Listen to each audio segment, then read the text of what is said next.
concocting that. Last time you began the session with a successful scrying spell on the brother of Annulin, Ronmir Mossgrove. That asshole. He was walking through the halls of some incredible palace of some kind, lit by strange golden roses emitting a light. He was guiding a scout, and then he entered a large throne room and encountered the Thorn Mother, the queen of the Wood Elves. Although she was not a Wood Elf herself, she was a Summer Eladrin, the Fey-touched elf species. The scout had mentioned a logging company who had basically set up a whole town on the outskirts of the Thorn Wilds, which was their domain, and was breaching the forest, cutting down the trees. And the Thorn Mother was not too pleased. She was upset that the scout did not fight and die to prevent the loggers from taking them out. Yikes. And she sent Arlon, the Archdruid, Arlon Moonkin, and first time his name's ever been said to anyone. Yeah. In person. Yeah, the first time his last name. I didn't realize that. As I went back and wrote the script for episode 1, I went through my notes and went, I've never mentioned his last name. Anyway, he's the Archdruid now, and he was from Arc 1, and stay tuned for a video on Arc 1, and he was going to utilize the Thorn Mother's new creation to handle it. Once he left, the Thorn Mother decided to commune with nature in her meditation chamber. Her mushroom throne opened up, and she walked down a staircase, and it closed back up, and that's where the scrying spell ended. And then the party basically tied up some loose ends in Gulfhaven. It had been a while, and it had been a whole arc since they had been in Gulfhaven, where their mansion was. And they realized that Alphonse and Laudna's deaths were being reported as a part of the dastardly deeds of not Alphonse, but Remy Guru. And they were basically, they died as heroes. Thanks for the follow. Thank you for the follow, Wargame Steve. Much Welcome. appreciated. Wargame Steve. Yeah, we'll turn it up. Damn. And Amalia, however, said that there were some horrible dark businesses down in the basement. Shabusinesses? Down in the basement of Alphonse's castle that he had at Gulfhaven. The party went to investigate, and due to their immunity from Asmodeus himself, they were easily able to get rid of the trap protecting a strange room. Strange crystal capsules filled with liquid and deformed copies of Alphonse that basically showcased the last bits of the attempts of Alphonse LeBlanc to achieve immortality, ultimately failing. After clearing everything up, they got their mounts ready to go, and as they were enjoying some breakfast, Myriad Devil Dance, their old friend, showed up. Thank you, Loki Mo. follow. Thank you for so the follow, much. Loki Mo. Welcome to our family. Oh, it's just delayed. Oh, No. Yeah. the audio? double. Well, no, because it does the double. Oh, that's right. That's right. So I you can't just do heard the shit. second I'm one. way back. I'm losing my hearing. I'm old. You are. Yeah. I am. You said it. Boomers, you know? So, You said it. We agreed. I know. I said it. Anyway, so you hear a voice as you said, "Hi, everybody! You have a guest. I think she's afraid she says she is. Oh, it's her!" And Myriad walks past you, looking not nearly as tired and haggard after the leg of the journey to Ogway on her ship. And she seems to be a bit rested, a look of calm on her face. You see her rust-colored tiefling skin and horns with her short, dark hair as she steps in and she looks at all of you and says, what are we having for breakfast? Well. I gotta be honest here, I didn't expect to see you again so soon. I'm glad you made the journey safely. Me too. I was not expecting to get such favorable winds, and a sea troll didn't attack us this time. So when they're not being slaughtered by sea trolls, the crooks aren't bad. Please, come in. Make yourself at home. Thank you. And she sits down, and she pulls out a chair and sits down at the table and joins your strange group of companions. Orpheus, another tiefling at the table, purple in color, waggles his fingers at her like, hello, I live here now. Nice to meet you. And she just immediately ignores him and just tears into her food. Amelia, do you still have your place here in town?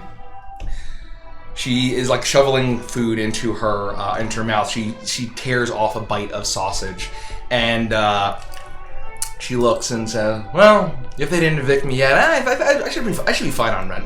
And she goes back in. Are you just going to go back to working for that man in the circus doing the acrobat thing? Mr. Magnus's magnificent menagerie? Yeah, that's the one. That's Wow, Rhoda. that's what I was planning to do. Yeah. Impressive. Yeah. If that makes you happy, then that's great. I just hope that that's what you want to do. Mr. Magnus takes good care of us, and it's a good job. All right. I can't complain. I'm happy for you. And I had a lot of time to think on my trip back. I took Hissy down to the Temple of Seluna, and I'm gonna have a service tomorrow, and just have her buried in the graveyard there. And then it's back to acrobatics for me. Well, when you have a talent, you shouldn't waste it. That's what I always heard. And you see Orpheus get a cock an eyebrow, and he says, "Do you know if they're looking for jugglers? Not that I'm asking for any reason, but I'm just saying I hear there may be good jugglers in town, and people might be needing cash if they get." Some juggler might get kicked out of the place he's currently staying, and if he survives that encounter, a juggler may need coin. And she tilts her head and says, "I'll ask Mr. Magnus when I check in," and goes back to her food. Well, I wanted to offer you, if you'd like to, you could always stay here. We have plenty of room and we're hardly here anyway. Unless Sylvie has any issues with that. Why would I have any issues with that? Oh, I don't know. I have a really large bed here. It's like way bigger than the one on the boat. You could sleep in that at the foot of it if you want. But I have a pony and he's been sleeping there for the past couple of nights. So it kind of smells really weird. But that's fine because we're going to be gone soon. And then if you sleep there, it'll just smell like you. Oh, also, I married a demon or something while you were gone. What? Oh, is he a demon? No, he's a devil. And now he's floating on a boat down the river Styx. But don't let that name get the best of you, because it's actually made out of blood. It's still a river, though. Seamus yeah. just kind of goes and comes as he pleases, and if you'd like to do the same, feel free. Wait, was he an actual, literal devil? Oh, yeah. He had these creepy tentacles coming out of the bottom of his face. And horns. Yeah, those two. And if you touch them, they hurt you a lot. And I know. Better than anyone. And you guys got married? Yeah. We were kind of in the middle of the Shadowfell, and it was kind of one of those things where you really think you're gonna die, and so you get really drunk and you do a thing that you really don't think twice about. Oh, and Vandris waddled a chicken. Fondled a chicken's waddle.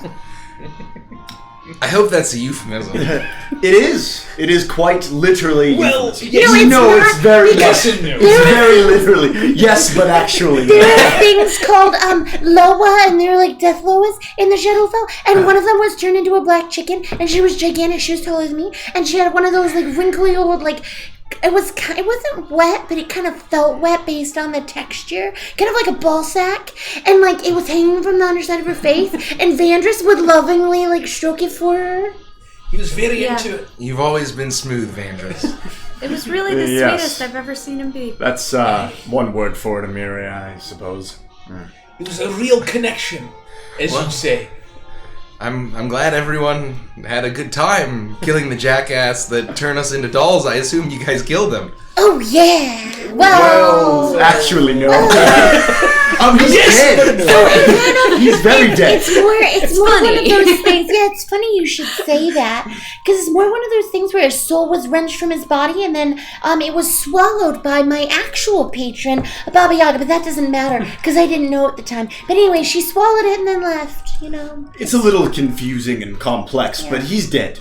Garu's dead. Berensamadi's dead. Alphonse The Lamont is chicken- dead, but of course you were there for And that. then the chicken turned into one hot mama, and Vandris and I both slept with her at the same time. But we didn't mean to get into that situation. We just didn't think what we were saying at the time. And then when it all started happening, we realized the situation. Well, I think they both agreed, thinking that they would take turns, and she wasn't really into that. She wanted it at the same time. Well, I'm just clarifying for both of you. It was really none of our faults, and we both regretted it a lot afterwards. I didn't regret it, but I It was cried. unholy. Absolutely heretical. she stares off a bit and like pokes down at her eggs, and she sighs and says, "I'm great to hear that a giant chicken, a literal horrible monster, and even Vandris are getting more than me." To be fair, well, we won't go there. He screamed. No, not Vandris. I'm talking about Samedi. He screamed when his soul was sucked away. Well, I'm glad you guys took care of him. You'd age this. Well, it's about time we hit the old dusty trail. You showed up right as we were heading out to have a shopping montage and leave. Oh, heading out. Yeah, we gotta go figure out what's going on with some trolls or something. Trolls? I These don't are know. giants? Giants. Oh, they're like the same things, right? They both have big clubs and they whack you on the head. Probably. Yeah. I actually don't think I've ever seen a fire giant, but it's probably a safe bet. Well, we have seen a troll before. True. Touche. Are Multiple. they Imagine bigger? that. Are they Much bigger bigger than and no, on fire. no, Bigger no, and no. on fire. Wait, hold on. Nobody told me they were bigger than trolls and on fire. Oh no, they're bigger than trolls? They're much bigger than trolls. Yeah, no, they're a lot. That's what I assumed. They're a lot bigger. Because they are giants. They're very big. Oh, I don't know if I Very would have deadly. agreed to this if I'd known they were bigger than trolls. Well, it's a good thing you agreed. Let's move on. Oh wow, you got me there, Annulin. Poop. So, again, please feel free to stay if you want. Absolutely. You don't need to pay rent anymore. We've 8 million rooms in this house. I'm so excited. You know how yesterday we were just kind of hanging out? Well, I sent Gus into town, and I had him get me my poster for my favorite fleeing team. The Mighty Tusks! It now hangs over my bed. They're my is that favorite. like the Mighty Trunks? No, they're a bunch of woolly mammoths. Interesting. Wait, like literal woolly mammoths. Yeah, and the Mighty Trunks, they only have one woolly mammoth. Oh, that's right. I feel like I've heard of them. But It's very confusing. I grew up, I used to be a huge fan of the Mighty Tusks. I feel like I had an old ancestor on that team.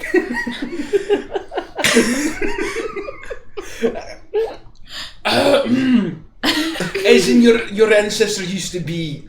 Well, An elephant man. all the ladies said, at least when I was in college, all the girls used to say, "Hey, you must be part Loxodon." I'm upset. My nickname was the Mighty Trunk. Oh. Is that why your ex-wife married you?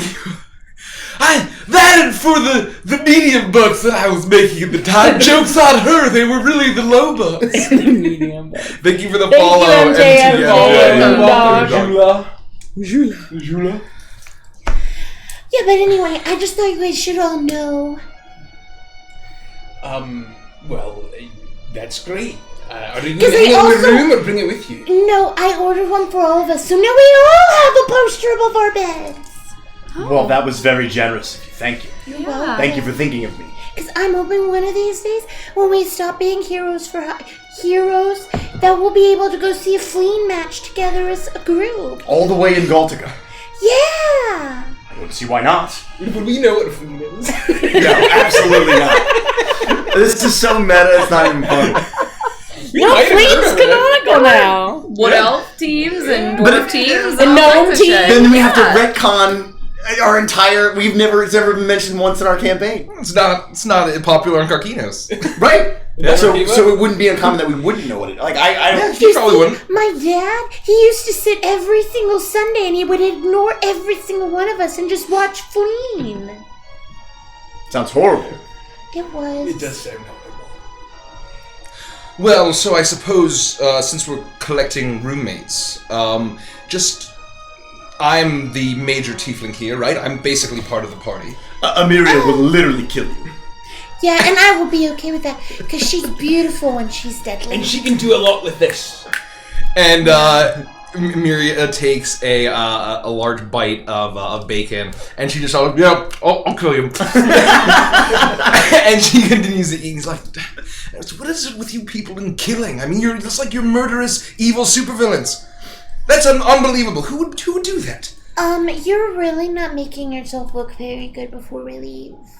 Well, I need some time to read, so maybe, I have time to make myself look good. I also got you a pony. That's not what I'm saying. I'm saying you were a massive evil supervillain, and calling us that doesn't make you any less of one previously. You opened up a chaos portal. And I was killing you twice! Yeah, she Twice! almost died. It was so close, wasn't it? What I was like, ah! You're still not making yourself look any better! She's saying you're ugly on the inside. Yeah! Oh, yeah. And you can't fix that. And to be fair, you're only, kind of okay looking on the outside. Oh, well, thank you. That's the nicest thing you've ever said to me, Mandris. Do you want him to waddle you?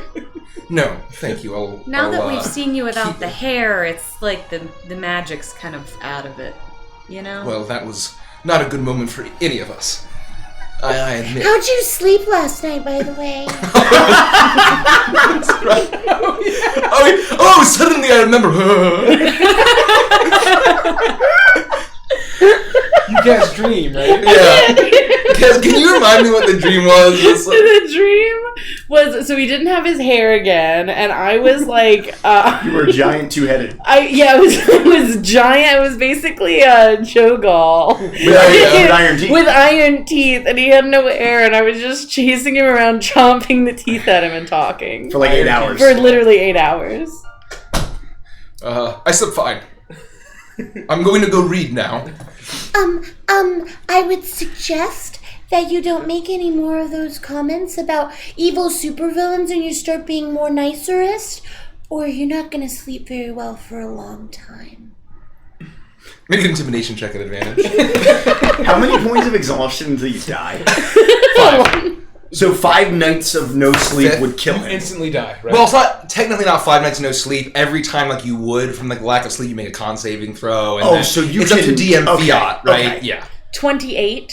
28. He nods at you. You see, he's looking very rough. His hair is disheveled still. He stands like, well, I'm going to go out on the town, visit the libraries, and pick up the things that I need. But like I said, do I still have 3 more days? Just don't get into any trouble. I won't. Evangeline's already out. We're gonna actually. That's why I haven't posted anything besides my coffee. We're actually getting brunch. Oh, that sounds lovely. It's crepes. Okay. I don't think any of us really care. It's crypts. Crepes. It's crepes. It's not crepes. This is a common mispronunciation. Well, Are you I saying know. crypt? Well, that's what I thought of you, crypts, like tombs. Where you bury people. Yeah, aye. I think you've been in the Shadowfell for too long, Ro. Well, we did see some crypts, or mausoleums, is that what they call it? You know the difference between a cemetery and a graveyard? I'll see you all later. He pushes in his chair and strolls out. And you see Gus look at him, and he raises up his head like, goodbye, orifice! Good job, Gus. Thanks! Intimidation and fear are the best ways to get me to do things. I've noticed. He shuffles off. You all finish your breakfast, and Emiria, you fill in Emiria on whatever you would like to about your journey to the Shadowfell and defeating Baron Samedi and and Rugarul, the Dracolich, and she is impressed. But after what she had seen in Alphonse's basement moon chamber, she is not surprised. And so you all finish, and she stands up and gets ready to leave, and she says, well, I'm honestly wasn't expecting you guys to be here. I was just going to get a hot meal because you said I could stop by, and it's great to see you guys, and I'm going to be down at the temple tomorrow night if you want to come to the surface, but you guys are busy. Of course. No, We'll be there for No, you. of course, we'll be in town. Well, I'm gonna go make the preparations, and thanks for breakfast. If there's anything you need help with, just let us know. Feel free to come by for dinner. You could meet my new pony. Also, he's right here. And I point down at Wendell. She reaches out and says, Good pony. He smells really bad. I know. And so if Mr. Magnus doesn't kill me for not showing up to work, maybe I'll be by. And she takes her leave. And you guys are left to do whatever you want with the day. So are we going to go prepare for our next journey? In what way? In a shopping montage. Oh no, I hate those. It just is you spending all of the money we've worked for. Yeah, but that's how it goes when you wear lots and lots of plate armor that canonically, according to Xanathos, takes like 6 months to Well, make. are you going to sell your old armor so we can make back some of the money from the new armors you're going to buy? Oh, that's a good point. I suppose It's I worth could. 50% of what it was to purchase. I'll do that then. Aye. Okay. I still am not happy with you. But annually, you can get anything you want as long as we can afford it.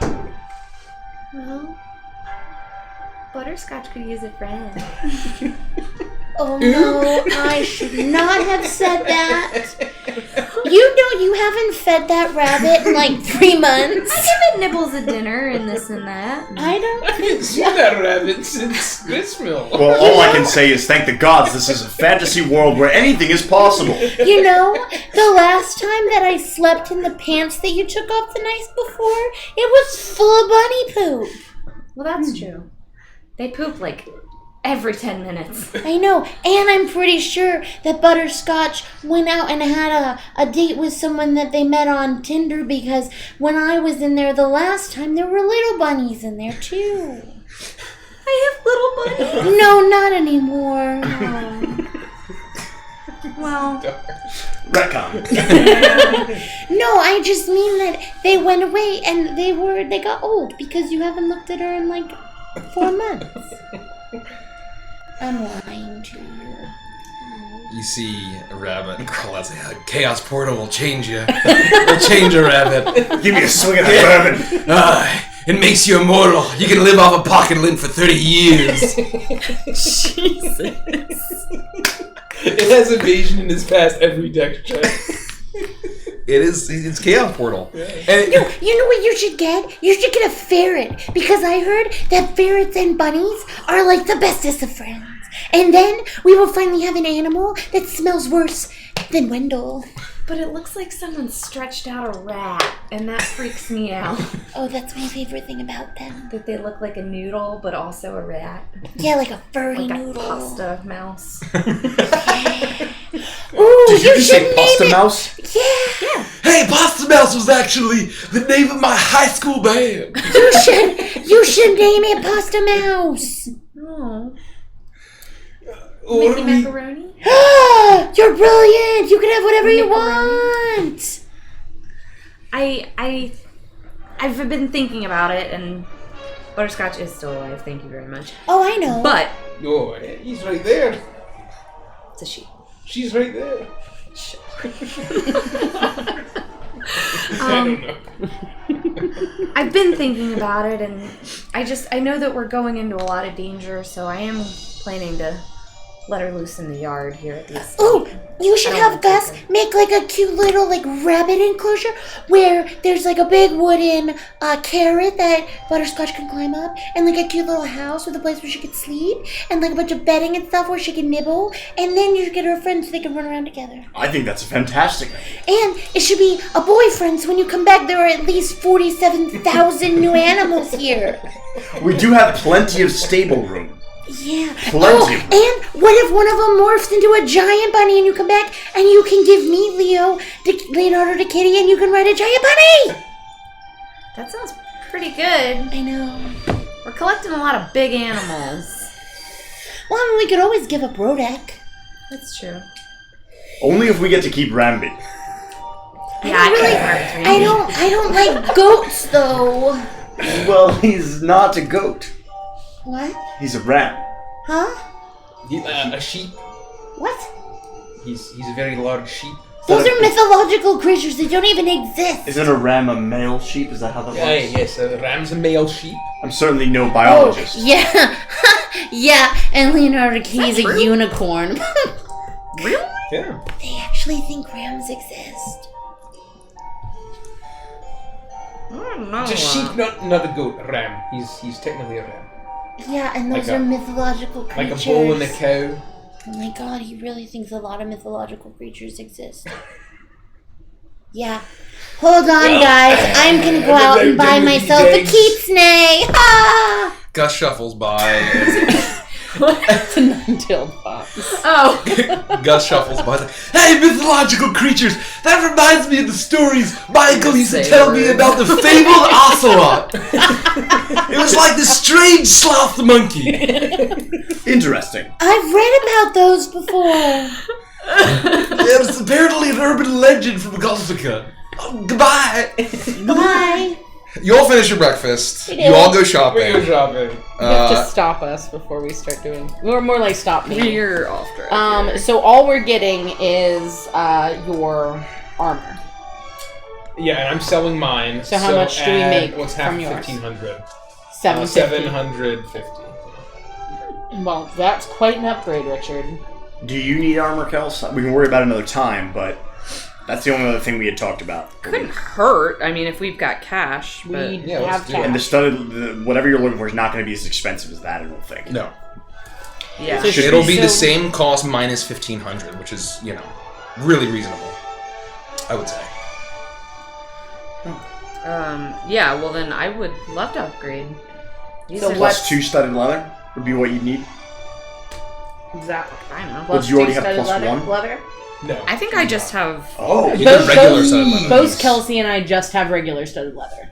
Why don't you both get... I didn't know you could wear studded leather. I didn't Then you even think should I had studded leather. See how much... I thought I just had leather. guess we Yeah, can do you this might later. just We'll, have we'll, leather. we'll do it off stream. See I how have much one. We can do Yeah. it now, just in case. See how much... Will somebody find how much it costs for plus Yeah, 2 look it and up, see if we Rich. can afford Okay, I'll both? look it up. There's I'll no look it reason up. why you can't both buy it. Yeah, totally. Continue. Yeah, I have literally just plain leather armor from like when we Damn, started. you both need upgrades then. I didn't know you could wear studded leather. I actually didn't think you could wear armor like a wizard. Wizards and sorcerers can't, warlocks can. Well, I can. I Oh, didn't know yeah. that. Learn something I every day. DM this and I don't know that. Yeah. Yep. I have a light armor Hell proficiency. yeah, both of you guys fucking get plus 2. Okay. What's this from? Oh no, I lied. I do have studded leather. This is fantastic music. Never mind. Yeah, I know it is, isn't it? What is it? But Harry instead Potter of Yule Ball. oh my, I have that on Yeah. my playlist too. Instead of upgrading my armor, Use what is Resident the chance that I could upgrade my wand of the or rod of the Pact Keeper? Cool. Option 2. Oh. Like Plus instead of buying a new one, having someone upgrade my current. I would one. say that if there's a price on there, There is. you could enchant it to give it the plus 2 or whatever it is. Yeah. So what would the cost be if I'm upgrading mine as opposed to buying? I would say it's brand the new one? same thing. So for Rodak, he needs to buy it and also upgrade it. So the cost to enchant is the same price listed on there.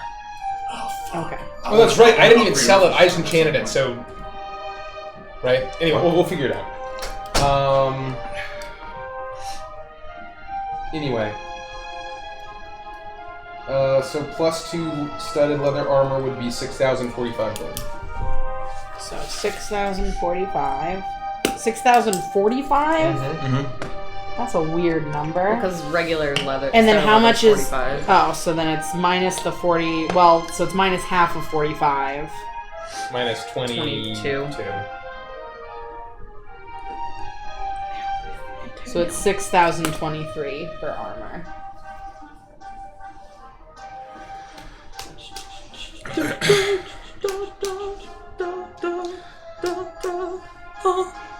I love shopping. I'm here now.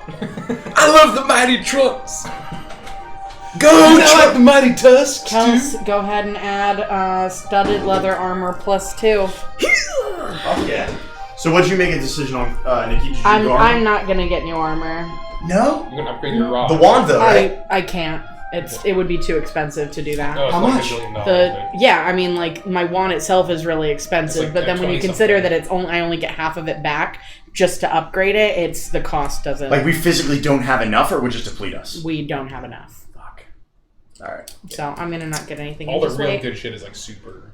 Like Okay. 60,000. This glamour just started over there. That's mine. It That's what basically I have. allows you to wear the clothes. Like you could be like, oh, I'm wearing fancy clothes today, or Right. oh, I'm wearing like tattered clothes today, or whatever. Thank you, Becca. Thank you. Thank you, Nicholas. That's what Thank Orpheus's you. father's armor was. I mean, Gotcha. can you look it up and see what the cost of +2 versus +3 is?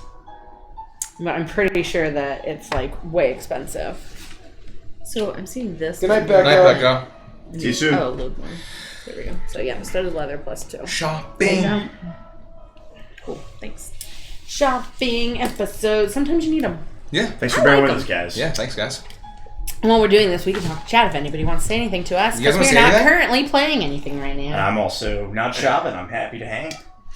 I'm not a shopper. You walk past through these streets of Gulfhaven, and you pass a little cafe, and you see Orpheus and Evangeline enjoying crepes. And Do they look Large. happy? yeah, Well, that just They- does my heart It's some good. 28,000 they look The happy. wipes. for the Yeah, me too. the rod. For which one? They're +3. Yes, but how much is my rod? Your rod is worth 16,000.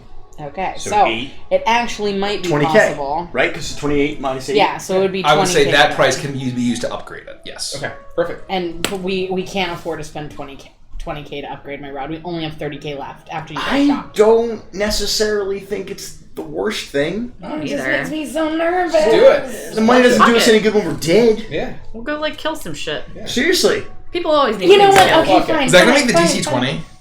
Yeah. fine. Yep. So, yeah, Rodek got his armor, Kelsey got her armor. Get your fucking wand Do and it. let's go ham. Okay, I'll just do it. I pay the iron price for all of my equipment, so I'm fine with it. Nothing beats Edward's final chapter. Nothing. Literally nothing. Unless you give me Edward's Final Chapter version 2! I truly feel like I'm gonna puke right now seeing us go from 50,000 Yeah. gold to 16,000 That's right. gold. It's worth But it. it's We've okay. earned That's it. Always more money. It's the to be beginning made. of an arc. Yeah. There's a lot of shit to plunder. Mikey's adjusting stat blocks furiously. Oh, yeah. Well, no, now I can just basically, just keep the standard plus to hit, and yeah, no, it's gonna be great. I'm good to really ramp shit up. So, That's fucking awesome. That's amazing. Hell Thanks, yeah. guys. spend the day shopping. You are feeling great about all of the purchases that you've made. fine. And unless there's anything else you guys want to do, you arrive back at the Dreamline Estate. Right? Does Gus just keep it stocked with food and Yeah. things that we need? He just does whatever he needs. Yep. And, okay. Yep. He has the general list of all of the Booze. items that the pantry is All right. in, and the liquor cabinet, and you know that Orpheus spending time there as the quote unquote master. It got stocked with some pretty nice shit, some good booze, good wine, a lot of good wine, a lot of good liquor. Yeah, I need that top shelf shit. Yeah, And so, as soon as we get back, I'm pouring myself a nice glass of liquor. Okay. Cold one. A I'm nice gonna cold crack one. open a cold one with Rodek. Admire my new leather. Yeah. It's awesome. Can I flavor it a little? Yeah. Can the studs be like little thorns? Yep.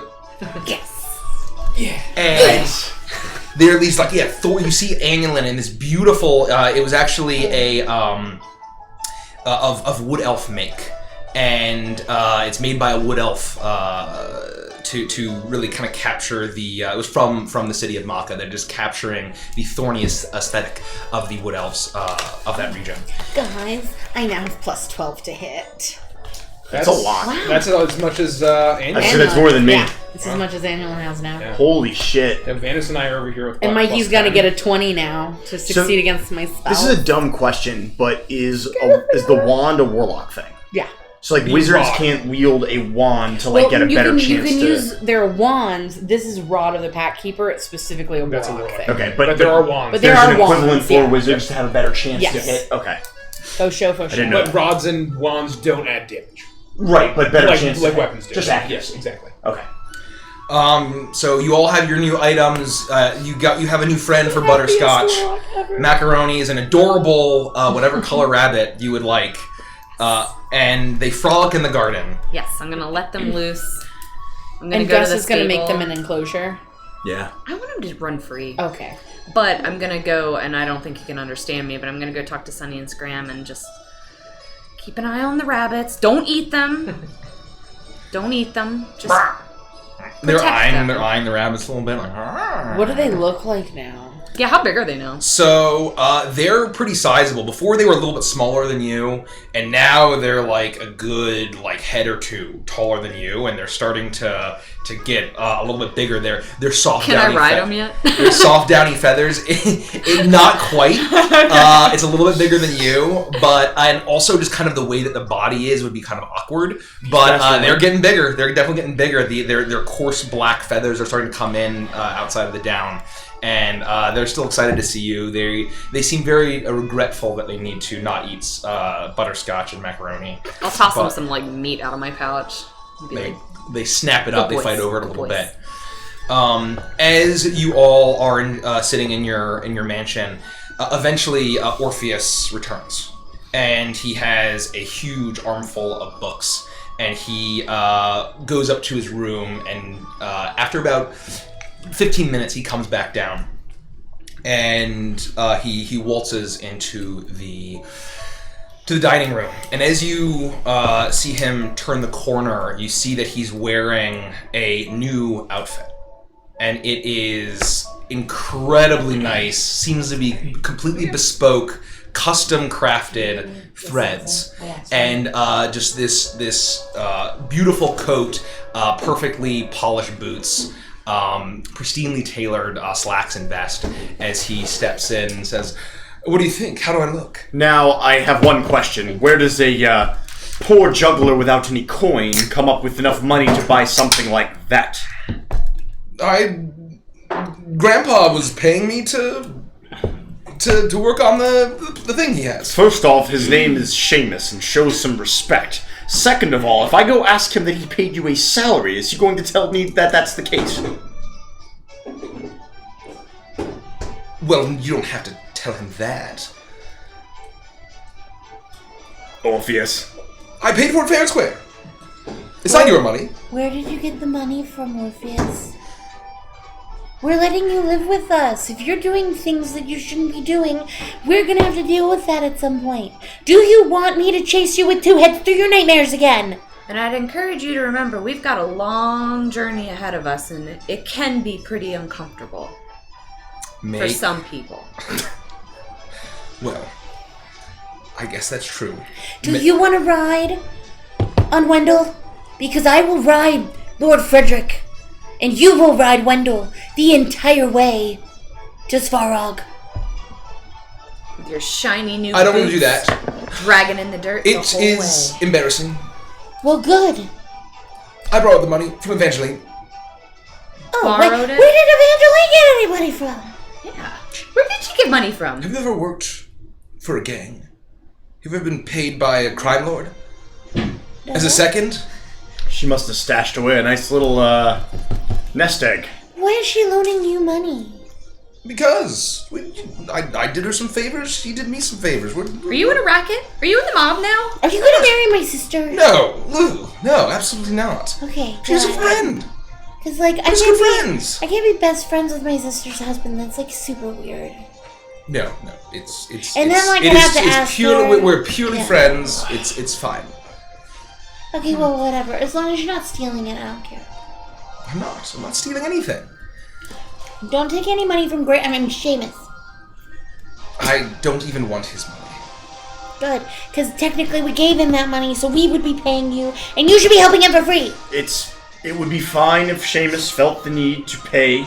Seamus is an honest man, and he would pay for a hard day's He work. would, but Orpheus is our ward, and he will do it for free. I agree that a little bit of manual labor and good charity could do Orpheus some good. Can we use a more masculine sounding noun than ward? Like a more respectable. Do you prefer prisoner? Captive? Captor? Dunce? We can workshop it a little bit more. I vote dunce.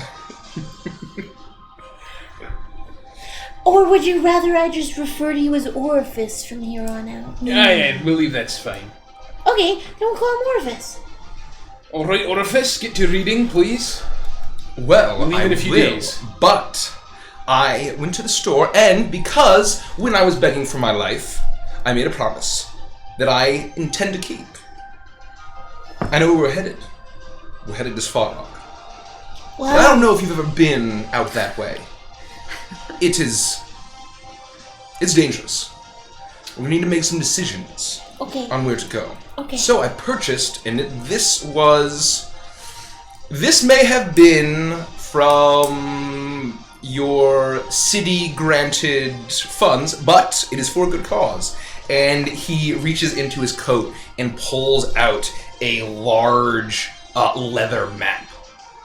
And he steps over to the table. Yeah, that's pretty cool. And I think that's worth whatever cool, our man. city given funds was spent What on. are our this. city given funds? I have no idea, but he keeps So, mentioning I it. guess the idea is, like, they gave us the mansion and a shitload of money. Oh, the Yeah. money that I thought money we gave to them. Sorry. No. I was confused. Yeah, they Go basically on. said like they'll take care it's of the like it's part of the upkeep. upkeep. Yeah. Got it. This is upkeep. Totally cool. Sure, I'll accept that. It's beautiful. I and had- we can hang it above the mantelpiece when we're done. That'll be a great trophy. Yes. And he slaps it down and unfurls it, and this is what you see. Oh, shit. Yeah. It cut off. The Smolder Peak Valley. Ooh. Volcus. Zagora. Magnir. Tamaka. Tamaka and Svarog's up here. And Svarog. Wow, is Tamaka that is. different than Maka? What's Tamaka? Yes, Tamaka. Look at like the mountains chilies. Did you print that off on my printer? No, Fuck. that's not shitty. I was gonna Oh, say it's all mine wouldn't have fiery. printed like that. Yeah, no. It's, We can reprint that it. is so tight. We'll reprint it. It's awesome. So very cool. So, what are we looking at? That is the Smolder Peak Valley, my friends. Would I recognize like things on the map? Yes, I would say that you would have a general idea of where things were. You never went into the valley. Your homeland was in the north side of the mountain range in the foothills. And Orpheus stands over both hands on the table as he looks over it and says, so we have several options. There are two major roads that go through. You can see that there's the Timbermaw River that runs down from the mountains, the north ridge of the Smolder Peaks. There are very few crossings. It's a very treacherous river. We will take the main bridge, at least that I know. But then we'll have to decide. You see in the middle there the crags and canyons and bluffs infested with hobgoblins. In Zagora here. Zagora, yes, that is their capital.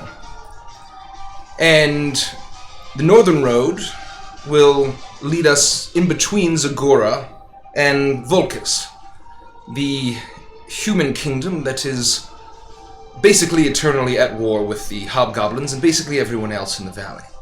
They do not generally take kindly to outsiders, and the pathway will be very treacherous. To the south, also conflict, but maybe a little less. We could stay close to the south, through the forests, and pass by Magnir. The dwarves also aren't very friendly. No one in this war-torn, treacherous valley is. Also battling with the hobgoblins and to the yak folk of the north. The yak folk are in Tamaka. They're in their bluffs. These are earth-worshipping yak folk the size of ogres. They ride on huge beasts and hunt and raid and pillage, just like the hobgoblins do. And I believe that they're at war with everyone, including them within their own species. Last I heard, there was a civil war going on between the yak folk that worship the fire and worship the earth. So that could be fun. Either way, there's going to be a lot of fun along the way.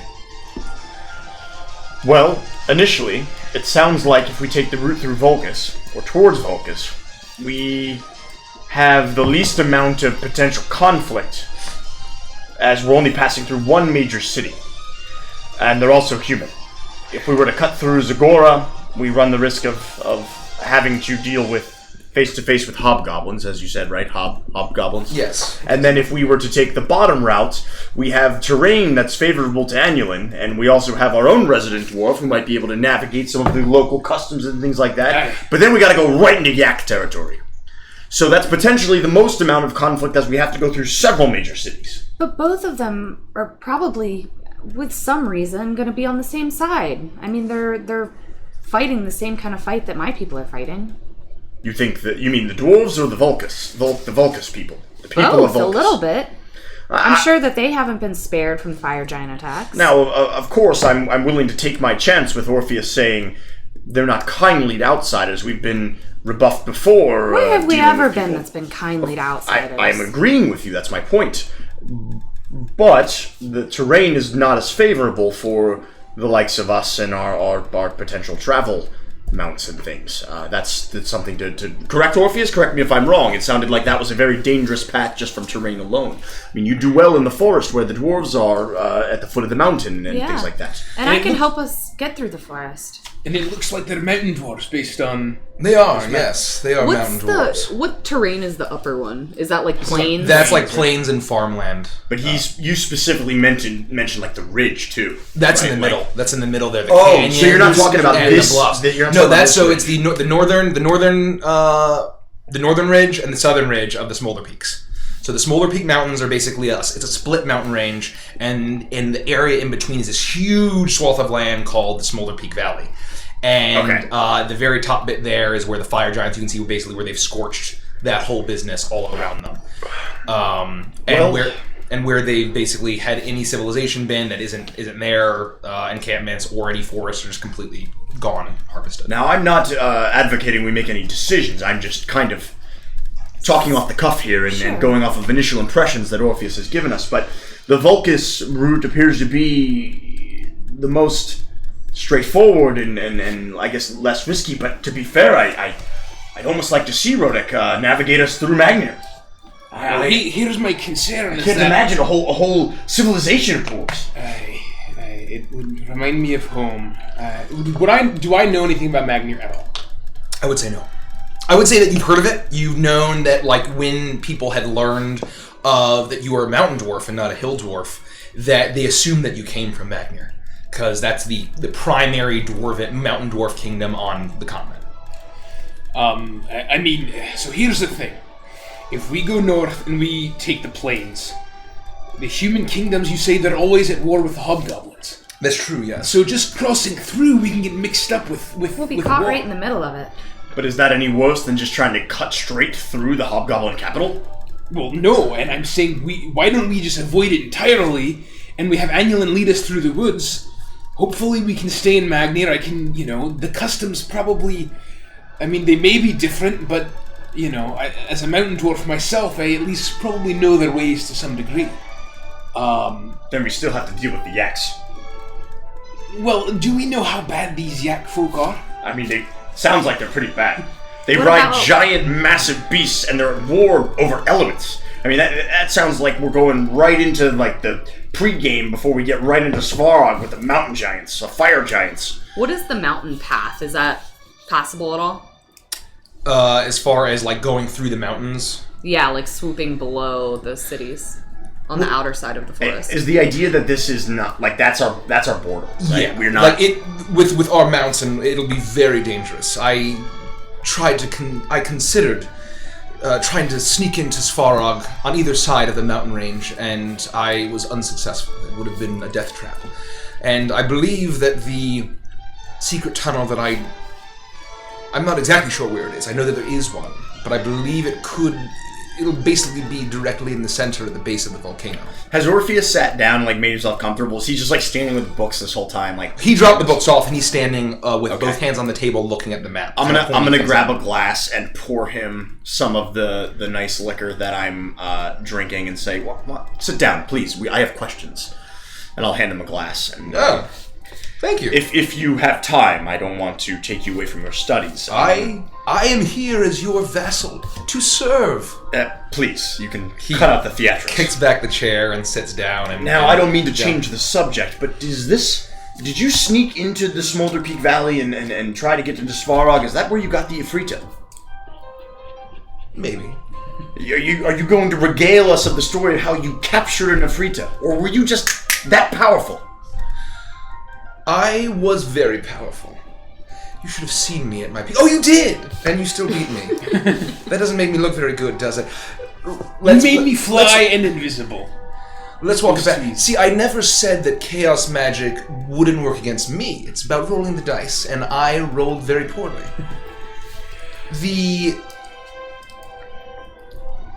I heard that there was a very powerful Ifrita in Svarog, Forge Master.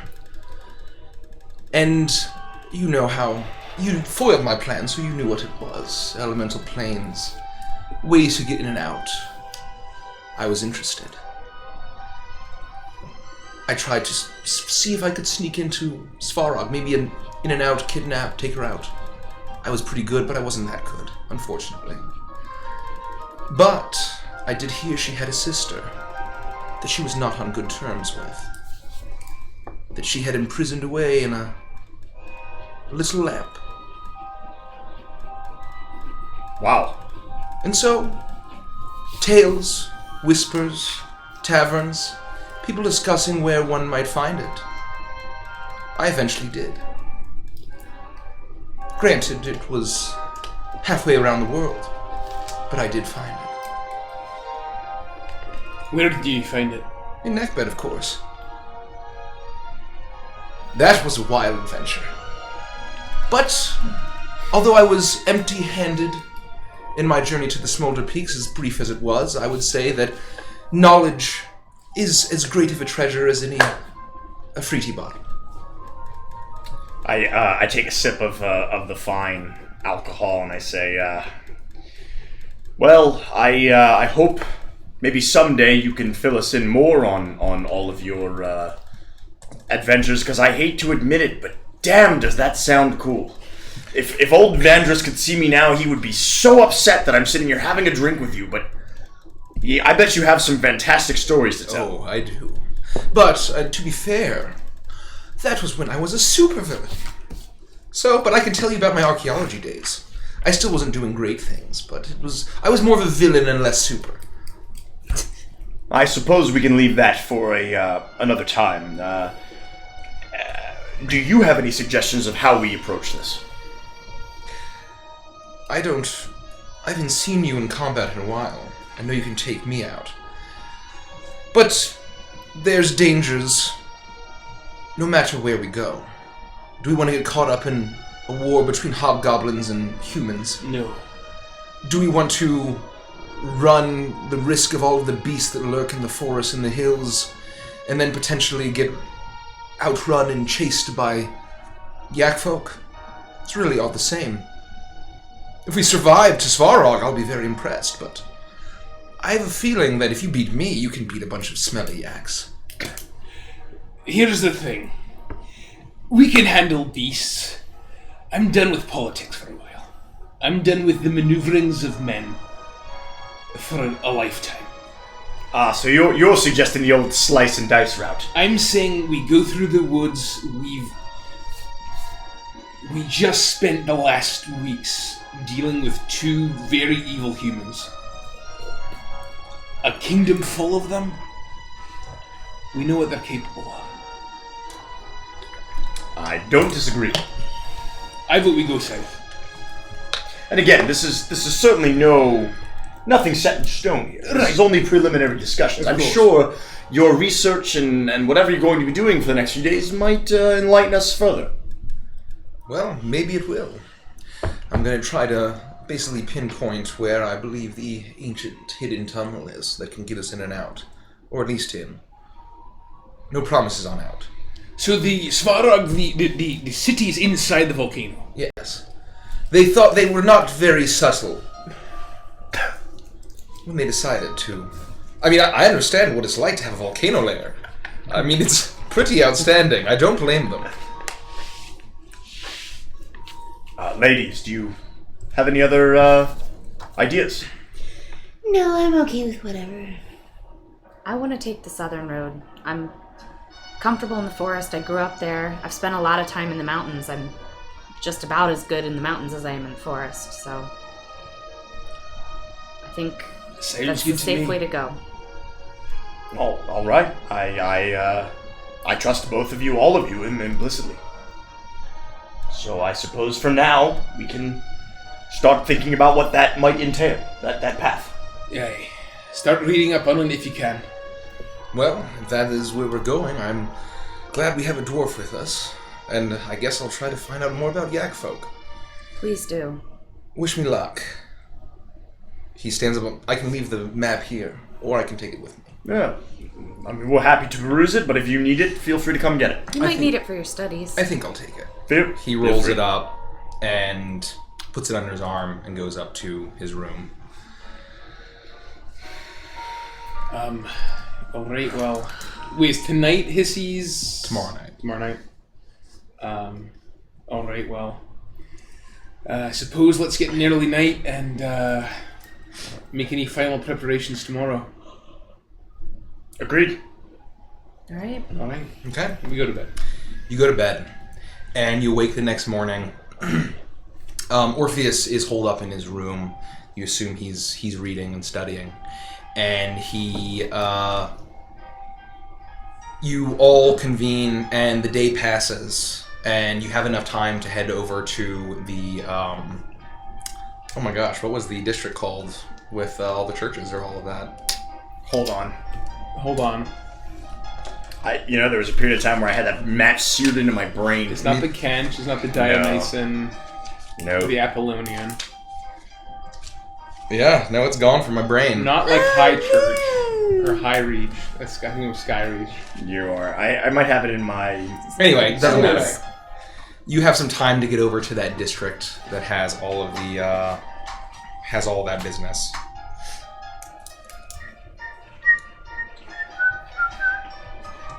We don't have it. I dig this music. So, you spend the day just kind of enjoying and relaxing. And let me just go to...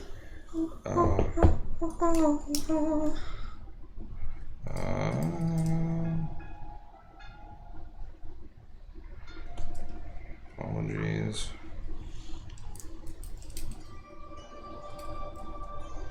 So, as you make your way through the rows of churches, temples, and shrines, you see in a prominent location on the cliff overlooking the sea that there is a huge church that is nearly plated in silver, with the effigy of moons and stars, and beautiful stained glass windows of purples and blues and silvers and whites. In the image of a maiden, you see that familiar armor, the four-pronged mace that she has, that symbol of Selûne, as you eventually arrive to the church. There is a decently sized graveyard all around it, with very small and quaint grave sites. Dozens, rows and rows, with various statues of Selûne, bits of silver left on the graves. As you enter the church, there's a large double wooden door. You enter, and the creaking of the door as it opens sends the sounds echoing through the church. And you see at the very front of the church, in front of the altar, a small body draped in a silver shroud. You see that in several rows of the seating that there are a number of individuals sitting there. You see that Seamus, Forgus, Myriad is the closest to Hissy's body. There is a priestess standing. She is a high elf. Long ears, very, very pale skin. Hair so blonde it almost seems white. As she's wearing these beautiful long silver robes, a necklace of moons and stars. As she welcomes you. You see that there's a number of other individuals as well, but it's a very small service.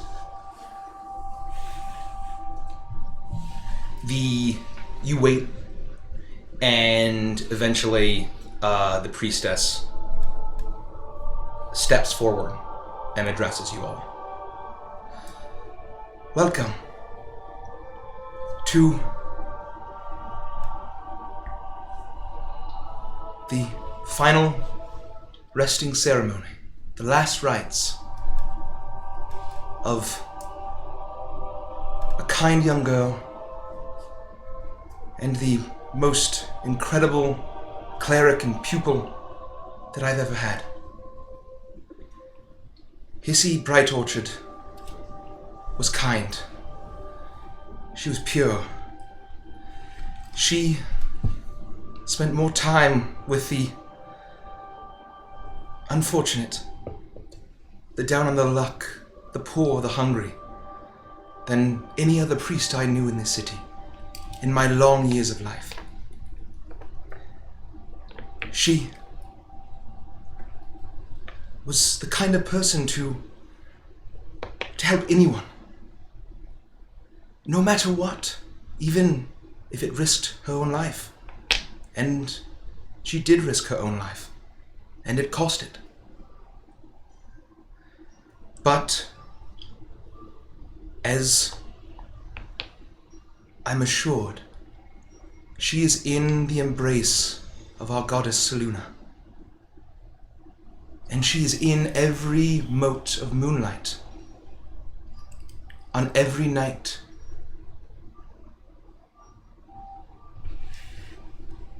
And so,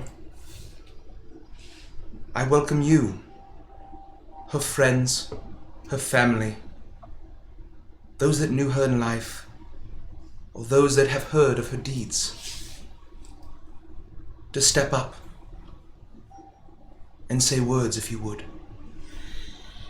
She extends an arm and to the crowd and steps aside. And you see Myriad. She's looking forward. Her eyes are filled with tears, and she does not seem to be moving. You see that there's an silence that falls over the church. And eventually there's some movement. And you hear, well, I guess no one else is going to. And you see Forgus get up. He's about as well dressed as you've ever seen him. It is not very well put together. It's not nice clothes, but you see that he attempted to comb his hair. The bald spot on his head is gleaming in some kind of polish. As he steps forward, his beard does not have any gruel in it. As he steps forward, and he's clutching some kind of hat in his hand as he steps forward to the group and says, Hissy was a good girl. She didn't deserve what she got. But the one that did it to her got what he deserved. There is justice in the world. Hissy was a good girl. He turns and sits back down. Myriad gives him a pat on the arm and a nod. Thank you. And the priestess looks around expectantly. Would anyone else like to say words?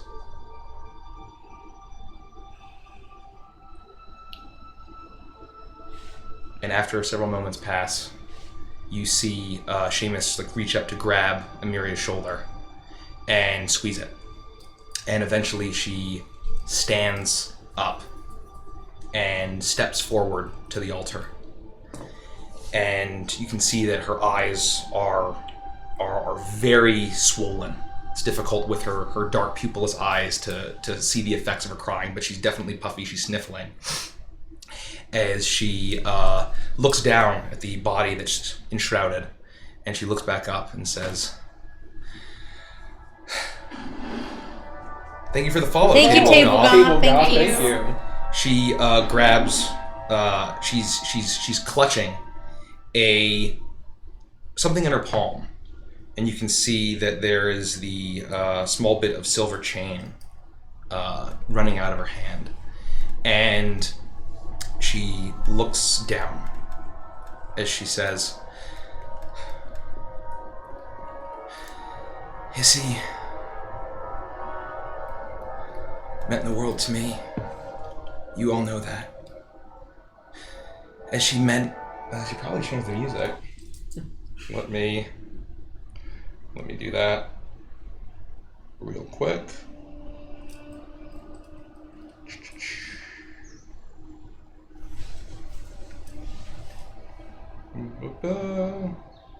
There we go. She grabs the chain and she just Hissy meant the world to me. And everything that's been said is true. I know not everyone here knew her in life, but I know that they would have loved her. And as much as she talked about all this, moonlight, goddess, I said, yeah, it's fine. I just like talking to her, but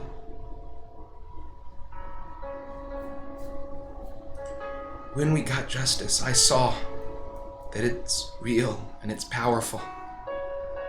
And it made me believe. It made me realize where her power came from.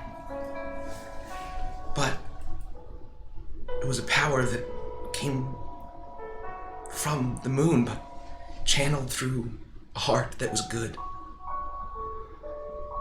Someone that wouldn't judge anyone, no matter how many people called them a monster, or a criminal, a thief, a cutthroat, a bounty hunter.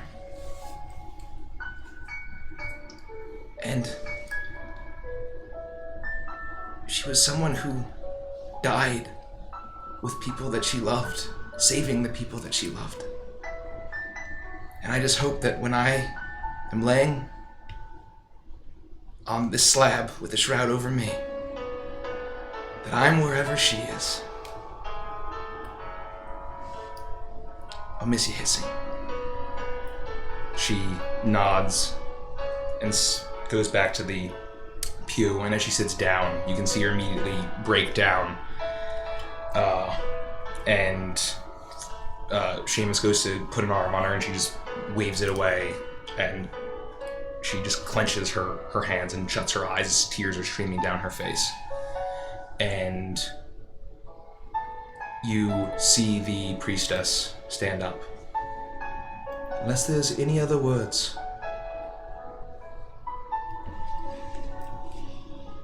Very well.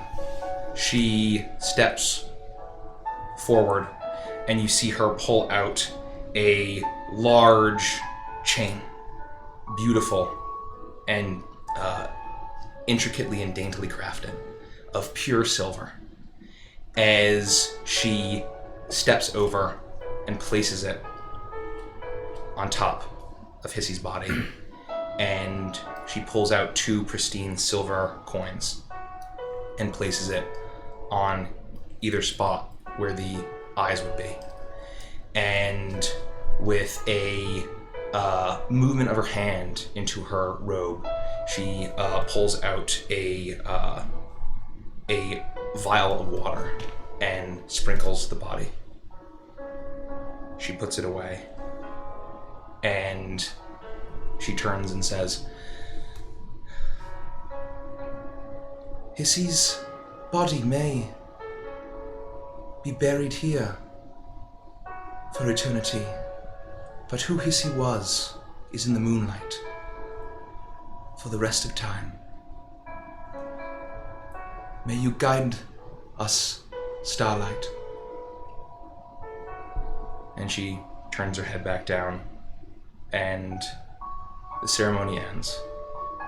The priestess leaves, and you're all left alone. The other individuals that you don't know, sniffling, wiping their eyes, they eventually pay last respects to the body, and they turn and they leave.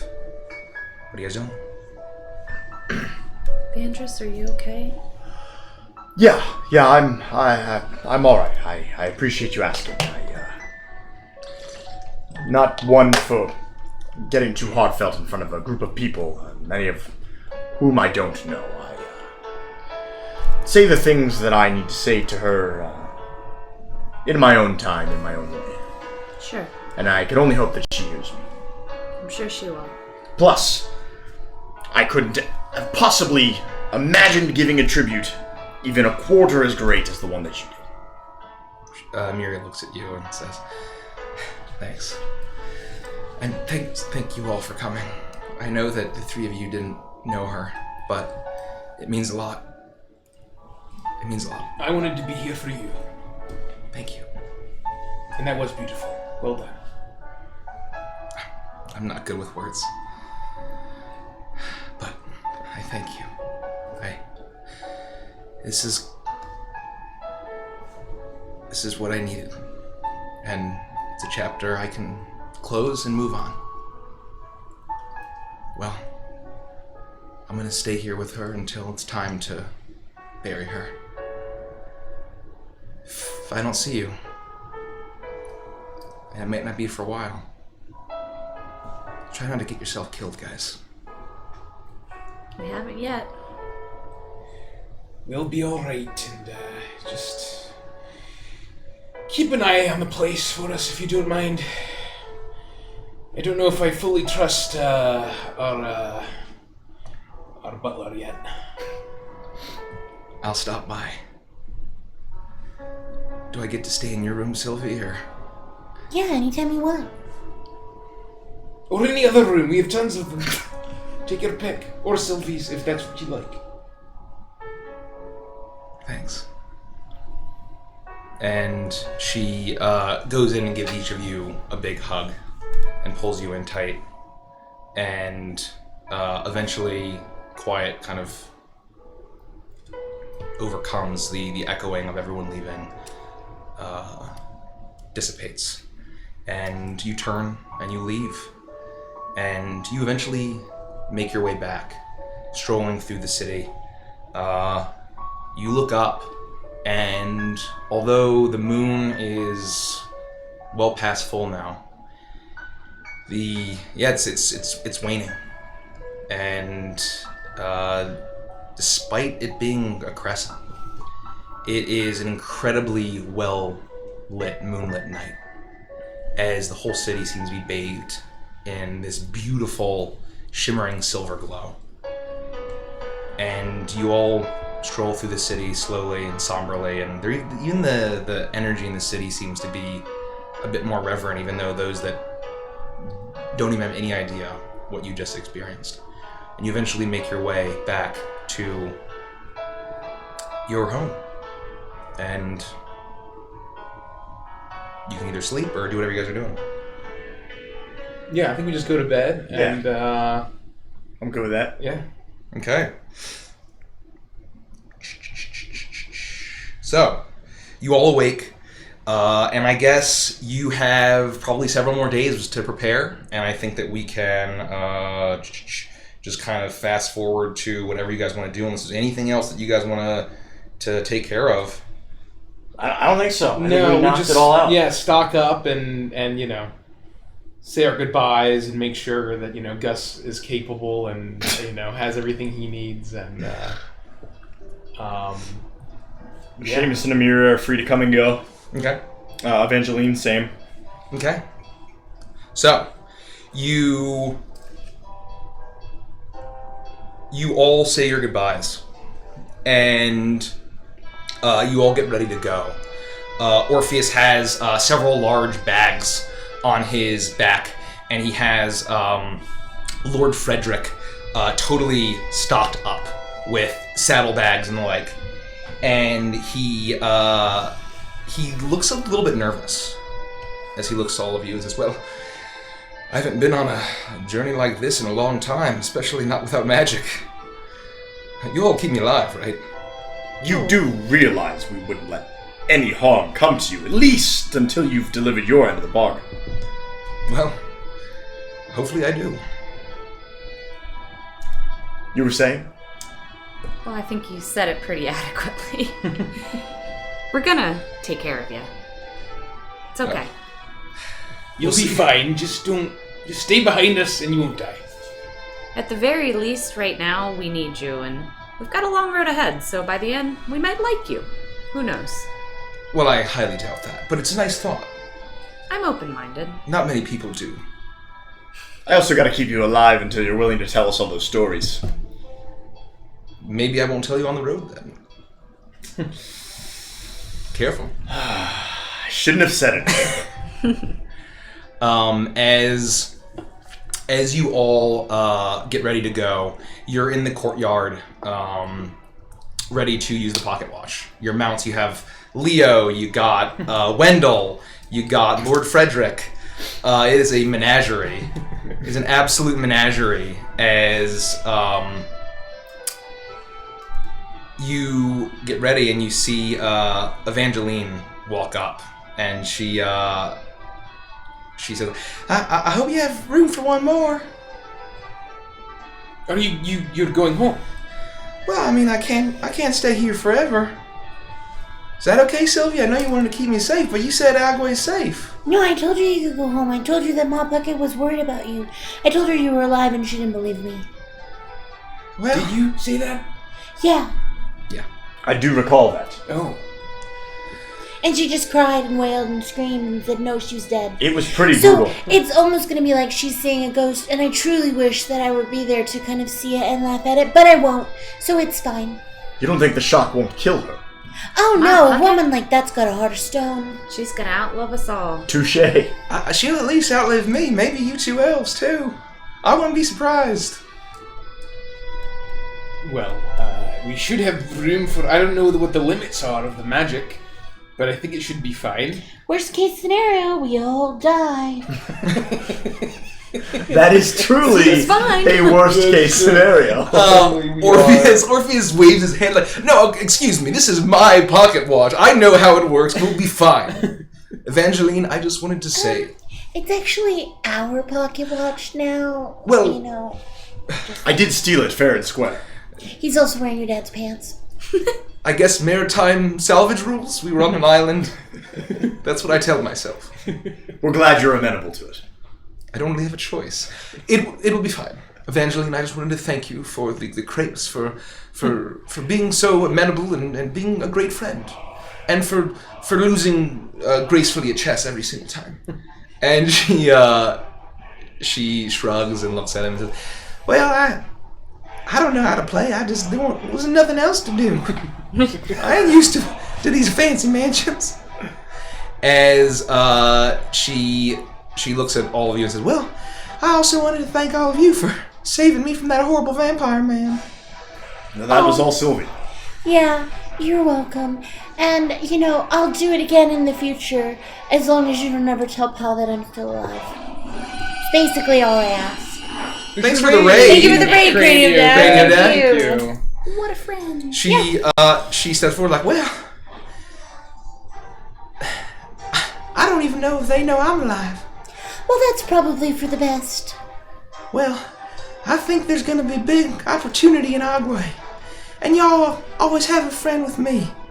And anything you need, if y'all need any wisp glow, might not be best for where you're headed, but... No, we don't need any. I think we're fine. We'll politely decline. Thank you. I'll sneak a few. My pucker won't even know. I'm very good at sneaking in and out and swiping things, you know, Sylvie. Yeah, I know. Like my dolls. It's fine. I've gotten over it. You always had the best dolls, though. I know. They always had the prettiest hair. I know. Okay, I'm sorry. It's fine. I've gotten over it.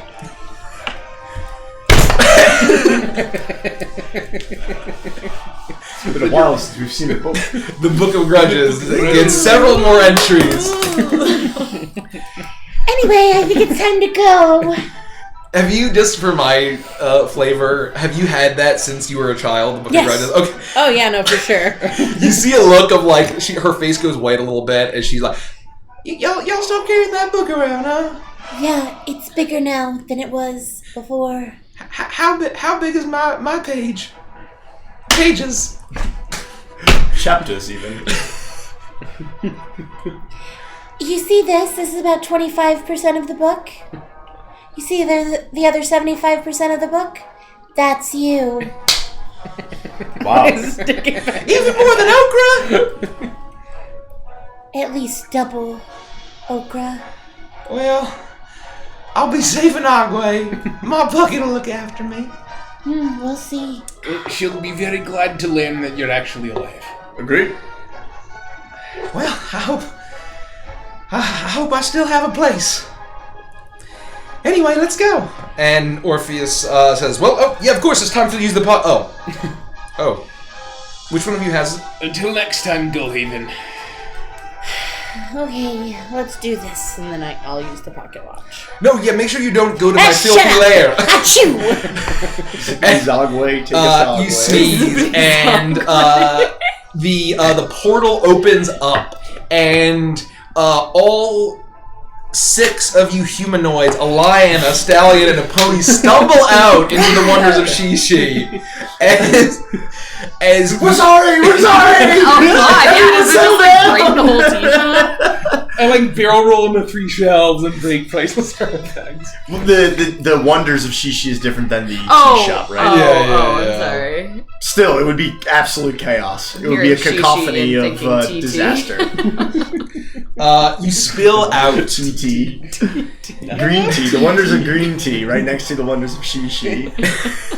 You spill out, and sorry, and you see these 2 very large, beefy tabaxi look at you, like, and as they all grab their weapons, they're like, and they all just move out of the way, looking at the horse and the lion and the ponies and all of you, and they just they pull back the curtain that covers the VIP room. We very quickly pull out sashes that have Hero of Gulfhaven, honey, symbol of the Bear King, wonders of Shishi, discount coupon, it's just growing. We're religious. It's like our Pokemon badges. We just like, it's our jacket. It's like a fold-out wallet. Yeah.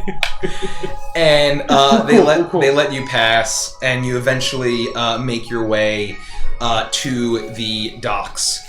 It's at this point, Evangeline gives you all a hug, and she gives a big hug to Orpheus. Like, no, you're gonna make me cry. Just, I'll be back. It'll be fine. This is gonna be an easy peasy piece of cake. Yeah, and he might have both of his arms. Maybe if I'm lucky. And she, Evangeline, turned to you. Well, thanks, Sylvie. Don't die. I kind of like having a sister again. You have a lot of sisters. Well, one that I can stand. I wish I knew what that felt like. Good luck! Can I give her a big hug? You ready to go? Cold-hearted. She and she starts walking off to the product corner. You eventually all make your way back to Knight's Patience, which is still docked. And as you arrive, you see on the deck a large brown ram and a red axebeak. And you all arrive directly at them. They're both very glad to see you. I sprint up. Come here, lad. Ooh.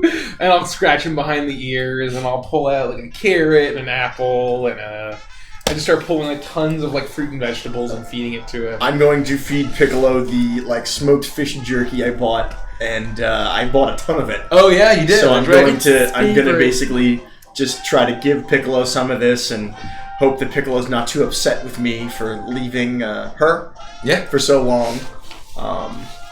I know I'm not Dobro. But I'll do the best I can. They're both very glad to see you. You're looking healthy. And I just want to kind of like inspect him, make sure he looks okay. Make an animal that handling he's check. fit. Fit. And that's wisdom, right? 15. 15. You check out Ramby. He looks very healthy. He's been taken very great care of. He might even be a little bit hefty from how much Gus has been feeding him. Piccolo's kind of the same way. Potbelly. Yeah. And Nice. He's like Jack after a weekend at Grandpa's. Exactly. Seriously. he's been completely spoiled by Gus. And with that, you all get ready to go. Captain Isaacs thanks you for filling in the Admiral, Amalia. And as you are walking through the streets, you make your way through the Magnolia Promenade. A lot of at least the skeletons of the buildings have been rebuilt. The zombies, the plant creature corpses have all been seemingly burned. And you actually hear some bright, happy jazz music coming from some of the establishments. For the first time, For the right? first Yeah, time yeah. since Alphonse's attack. Yeah. I look at Rodak and I say, life finds a way.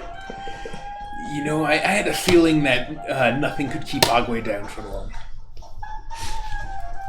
And so, you eventually all get back, and Captain Isaacs all comes to you guys and says, what are your orders for us?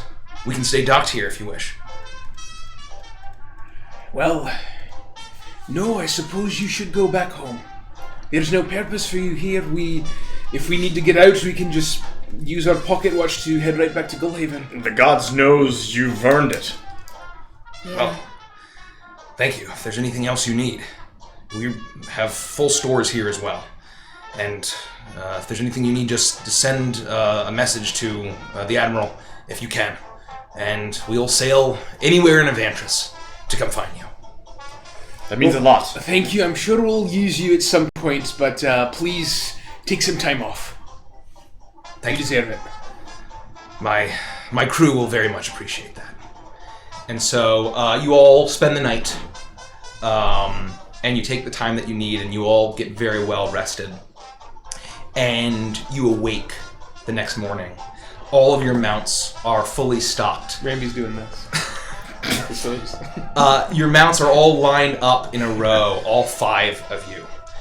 You're mounting your beasts. They're all fully stocked for a very long journey ahead. You know it'll be weeks at the shortest in order to make your way all the way this far. And as you're well into winter, you have the enough food, rations, and heavy clothing should you need it.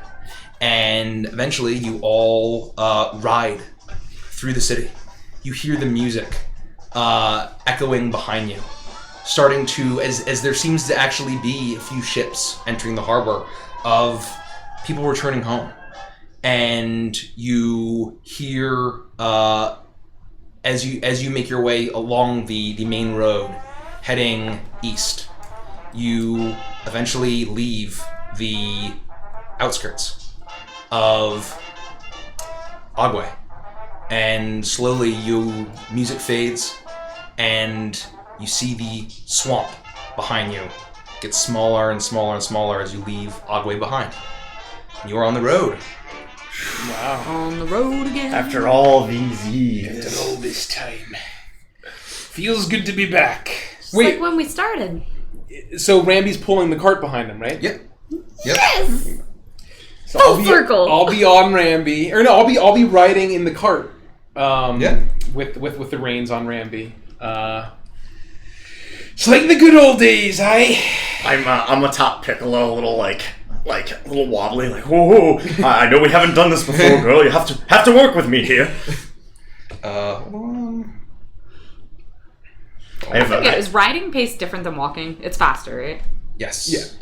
I have a smoked fish treat on a like at the end of a fishing pole, like to try to Make an animal handling check. She's got untrained. 5. Ooh. It is Very good. I'm not good at animal handling. It is rough as you make your way through the roads. As Piccolo is getting shaky, she occasionally stops and won't move. Orpheus calls over, like, "You having trouble there, Vanny Poo?" Yes, but it's nothing that we won't work through. And I pet the axe beak very gently. We need to wait for Vanbrus. I apologize, everyone. I'm new to this. Sylvie, why can't their mounts be as well behaved as Wendell and Lord Frederick? Because they don't let Wendell sleep in their bed with them. That's exactly right. How does Wendell ride? Like a dream, and you look as Sylvie's flying on her broom next to Wendell. To be fair, I am taking care of Piccolo for a very good friend of mine, so it's understandable that she might be a little grumpy. Is that your excuse? It's not an excuse, it's the truth, and I feed her another fish snack. Animal handling check. 3. She rocks back and snaps her beak, knocks the fish snack out of your hand. No, it's okay. All right. Alright, should I take a nap as you figure this out? We'll catch up. She's very fast once she wants to be. And you make your way across Avantris, across Carquinos, as the road takes you through rolling hills, fields, and farmland that had surrounded the swamps of the Whippoorwallow, near Ogway.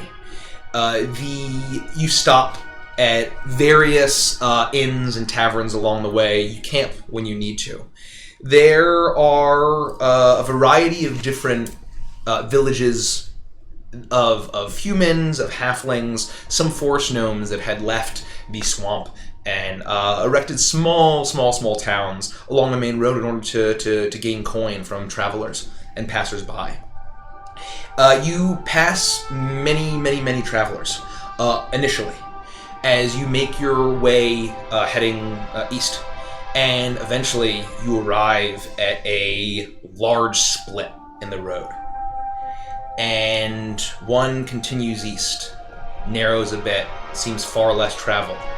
The major road seems to continue north. Thank you so much for the follow, Doomer 47. It seems to continue north. And you know that north splits off are these rolling plains of Ganymede, where the High Elves, from where you're from, leading up to Cygnus, is towards, and there are a number of prosperous human nations, or city-states, up that way, and the merchants, travelers, farmers, all manner of humanoid. You see them pass you by as they all ride north, and they all turn, and you continue to head east.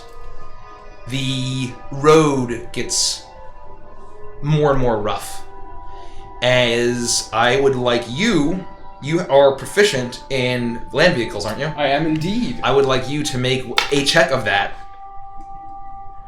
So the road forks and we take the eastern road. You take the eastern The less road. traveled. The less traveled road. Well, I rolled a 1. What stat would it be? What is it?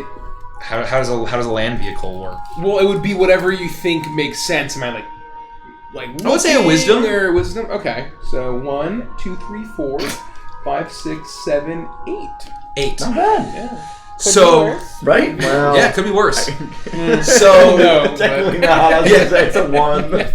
It had taken you a number of days to get to the split, and as the road gets more and more wobbly and rocky and less traveled, it's been a while since you've been traveling in your cart, and wasn't your old trusty ram cart that got smashed by Trunir, the frost troll, in episode 1. And it's new. It takes some getting used to, but it does slow you down a bit. break in the wheels a bit. And it's probably another 5 days before you eventually see ahead of you. As you're winding through the hills, as the plains and the fields disappear behind you, the land gets far more mountainous and hilly as you begin to see cresting over the horizon the dual ridges of the Smolder Peak Mountains. And they are absolutely massive as they loom high above you. And although winter is ending, winter is ending, only the very, very, very top peaks of these mountains are covered in snow, as you see pine forests growing up along the sides of some of them. And as you get closer and closer, you make a turn in the ridge, and you begin to hear the roaring of a river as you begin to approach the Timbermaw River. And that is that river. That is on that river right there. And Should we map again? as Map it out. This river here. So we're coming up on the bottom edge of it. yeah. Yeah, I would guess. And as the road gets more and more narrow, Orpheus kind of rides a little bit ahead with Lord Frederick and looks at all of you and says, well, we need to make a decision. Are we going to go along the main road, or are we going to go on paths less traveled?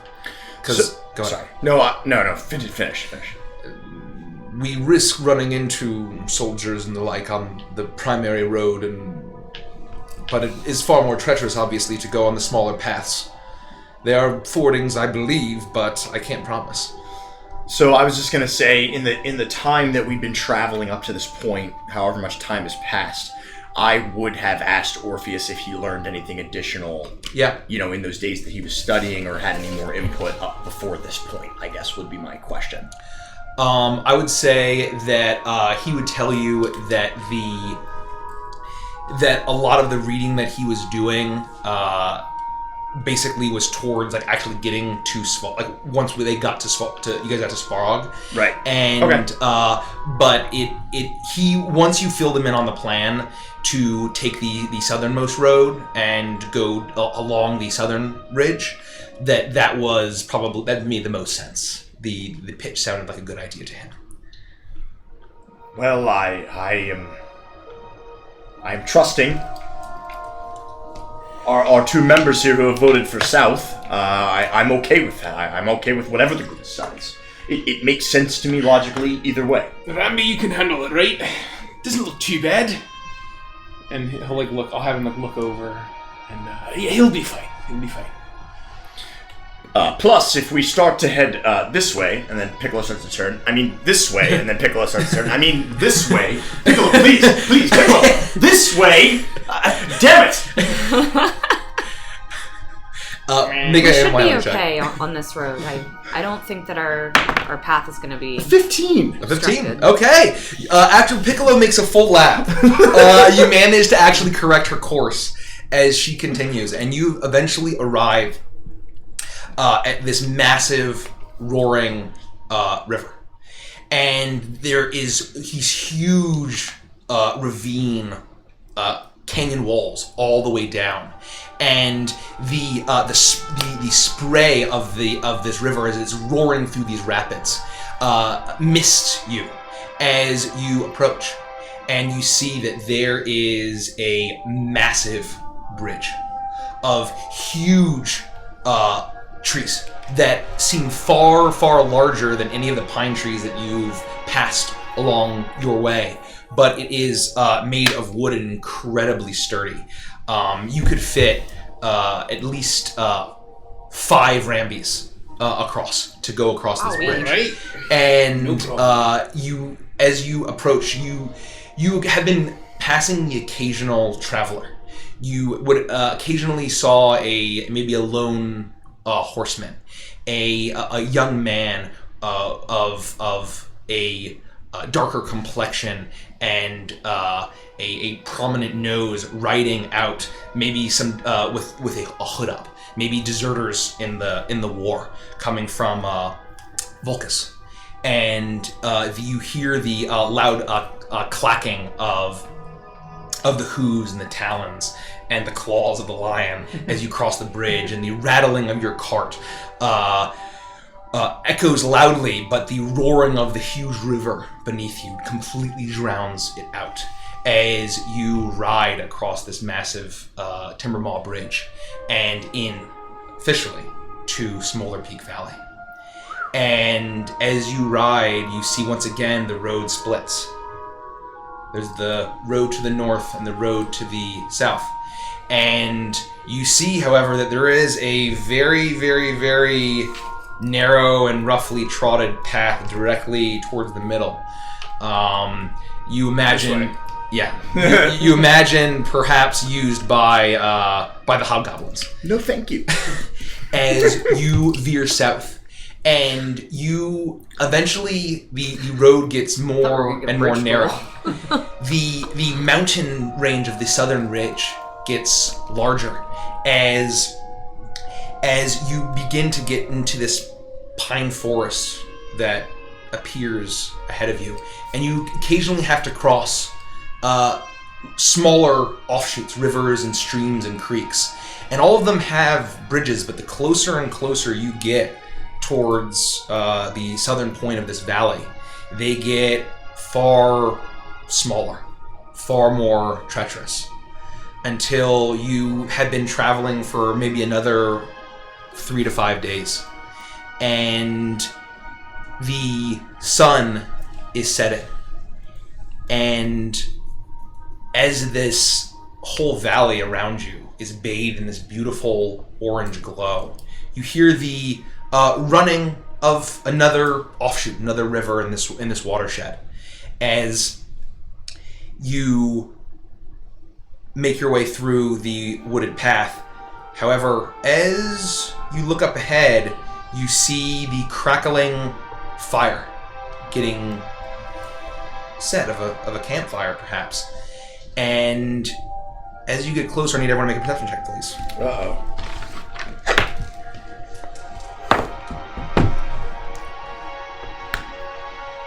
$16. 16? 15. 15, okay. 20. 20? Could I get... Is that an intelligence? Wisdom. Wisdom? Okay, so I get proficiency bonuses doubled. Okay. Oh wait, are we in the forest yet? I'd say I'll count that, yeah. Okay. Or the mountain. Or the swamp. I would count that, for sure. For sure.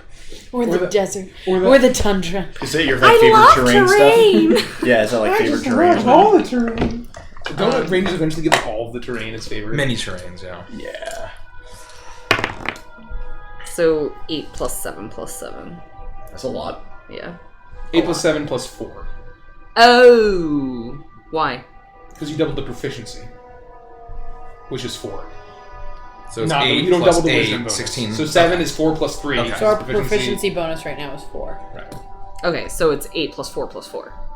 No, 8 plus 7 plus So 4. 19. when you're looking at it, so you look at your where is it? Your perception. So your perception is your wisdom modifier, which is plus 3, plus your proficiency, which makes it 7. So you take this, and then you're doubling your proficiency, so you're just adding your proficiency on top of it again.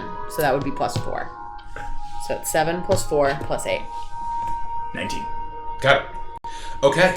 So as you all approach, you see the crackling...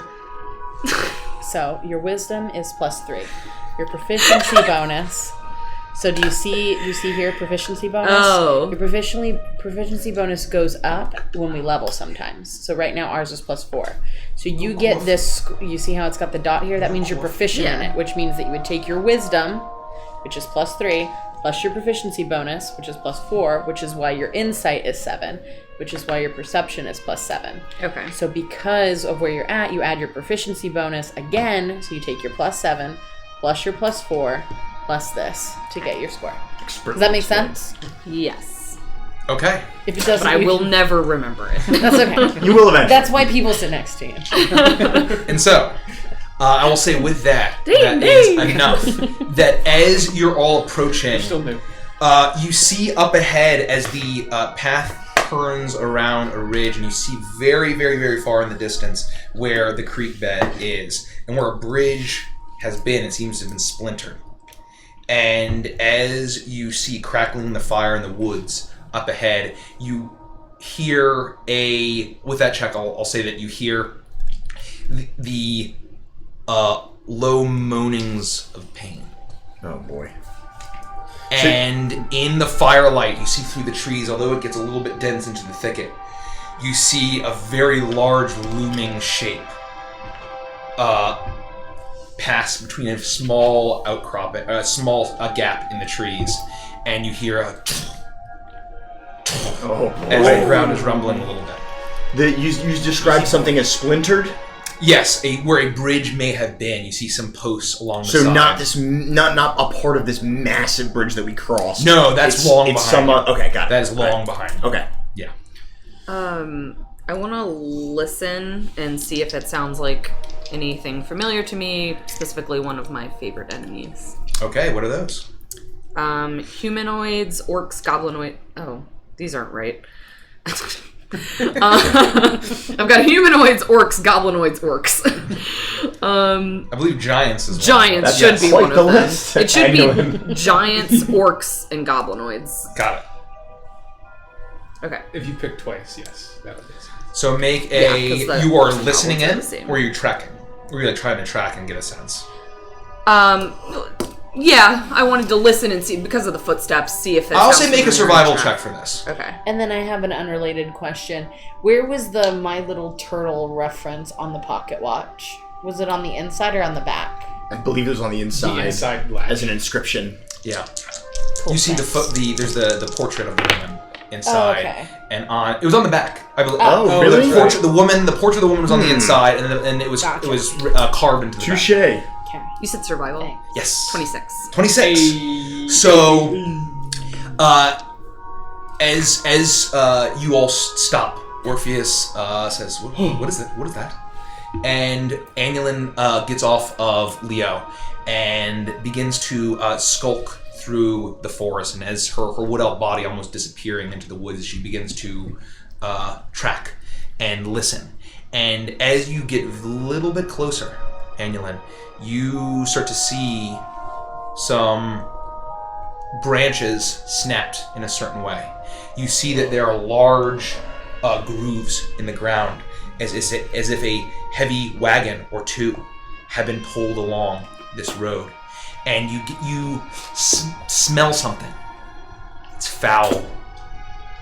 Some kind of horrible musk, but it's recognizable to you as you see a bit of hair on one of these branches and you pull it off. And you get the sense that at least one Etten has passed through here. Oh, shit. And you remember, you know Ettins to be giantkin, two-headed. You had faced many Ettins as a group when they attacked Wickermore. Yep. And Thorn.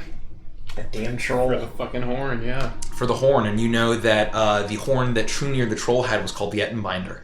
And he had been basically binding the Ettins to his will in order to attack. And these seem to be Ettins, and you know that probably up ahead, that large looming shape is at least one Etten. How far ahead was that shape? Several hundred feet. You were able to just barely see it.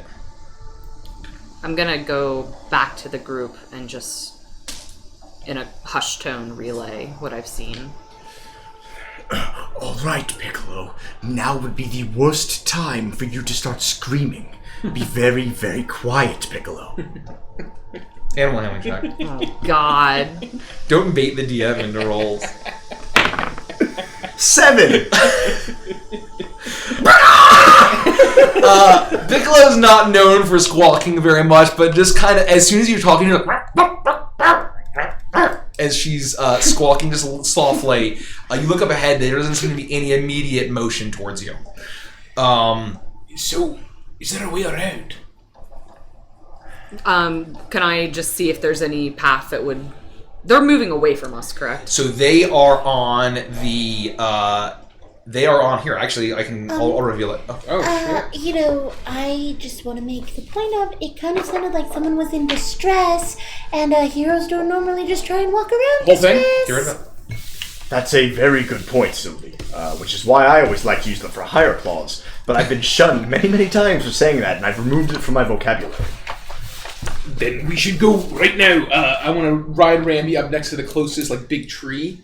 jump off, and then loop his like a rope around. Okay. As you begin to do that, and you get a little bit closer, you begin to hear. I'll keep those rolls. As you're looking out for this, you begin to hear the rustling of leaves, and you hear the flapping of large wings directly above you. What are you guys doing? It seems to be coming over the tree line ahead and heading towards you on the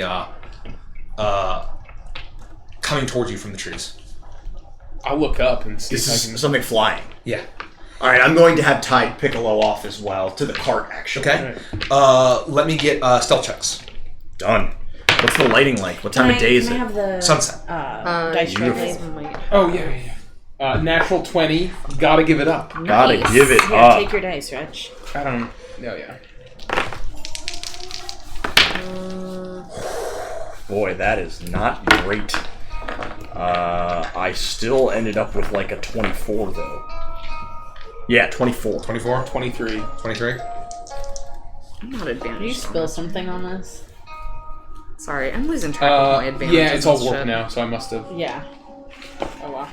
Oh, never mind, thanks. I mean, it'll work. 20. No, it won't. It's 20? gonna make your rolls horrible. For stealth? For stealth. 9. 9. Okay. And Orpheus? Okay. So as you're all heading off into Did I the see anything underbrush, when I looked up? I'll say that yes. You rush in as you hear this these wings flying over you in your direction. And as you're all darting into the brush, it seems like you just get beneath in time as you look up, Rodek, and you see a humanoid flying creature, feathered, holding a large spear with the head of a falcon. As a falcon-headed Aarakocra flies over you, looking down, surveying the land, seems to not notice you as you get closer to the camp. And it passes overhead, and as you get a little bit closer, you see up ahead that there seems to be, alongside this river, is a campfire, but shadows are dancing along the side of 2 huge wagons with heavy iron bars, and you see movement within. And you see the forms of not just one, but 2 Ettins moving around as you see that, as you get closer and closer, you see that there is one is carrying a massive log and attempting to slam it down on the other side in order to maybe create some kind of bridge. This is Icus's crew. Is this part of the? Does the caravan have Ettins working for them? That would be news to me. It's not something that we have been aware of. Can we see what's in the cages? I would say that from where you are, it's very shrouded, but it seems like there's movement inside. Okay. Do we just go in there and attack, or do you want to try to talk to them? Do we have? I don't think Talk we to want the to just Ettins? rush into Ettins. Well, so are there any Aarakocra on the ground? You look around and you just see Ettins, and you look around. However, as you peer, you do see that there are 2 humanoid figures on the ground. One seems to be a dragonborn, and the other one seems to be a human. There's not going to be any talking. These people are just. If these are truly Icus's group, What then time is it? we know what they're It's doing. sunset, so probably in end of winter, so probably about like 5:36. And they're not just going to release them. And I don't necessarily think charging head into God's knows how many Ettins is necessarily a wise choice. I agree. So I think Maybe I could get a little closer and see if I can hear what they're doing. take a look. So I want to stealth up as close as I can get safely and see if I can hear if the Ettins are talking to each other. Remind me what your stealth was, if you remember. It was over 26. 26, okay. So as you are making your way through the woods, I need you to make a perception check as you try to listen.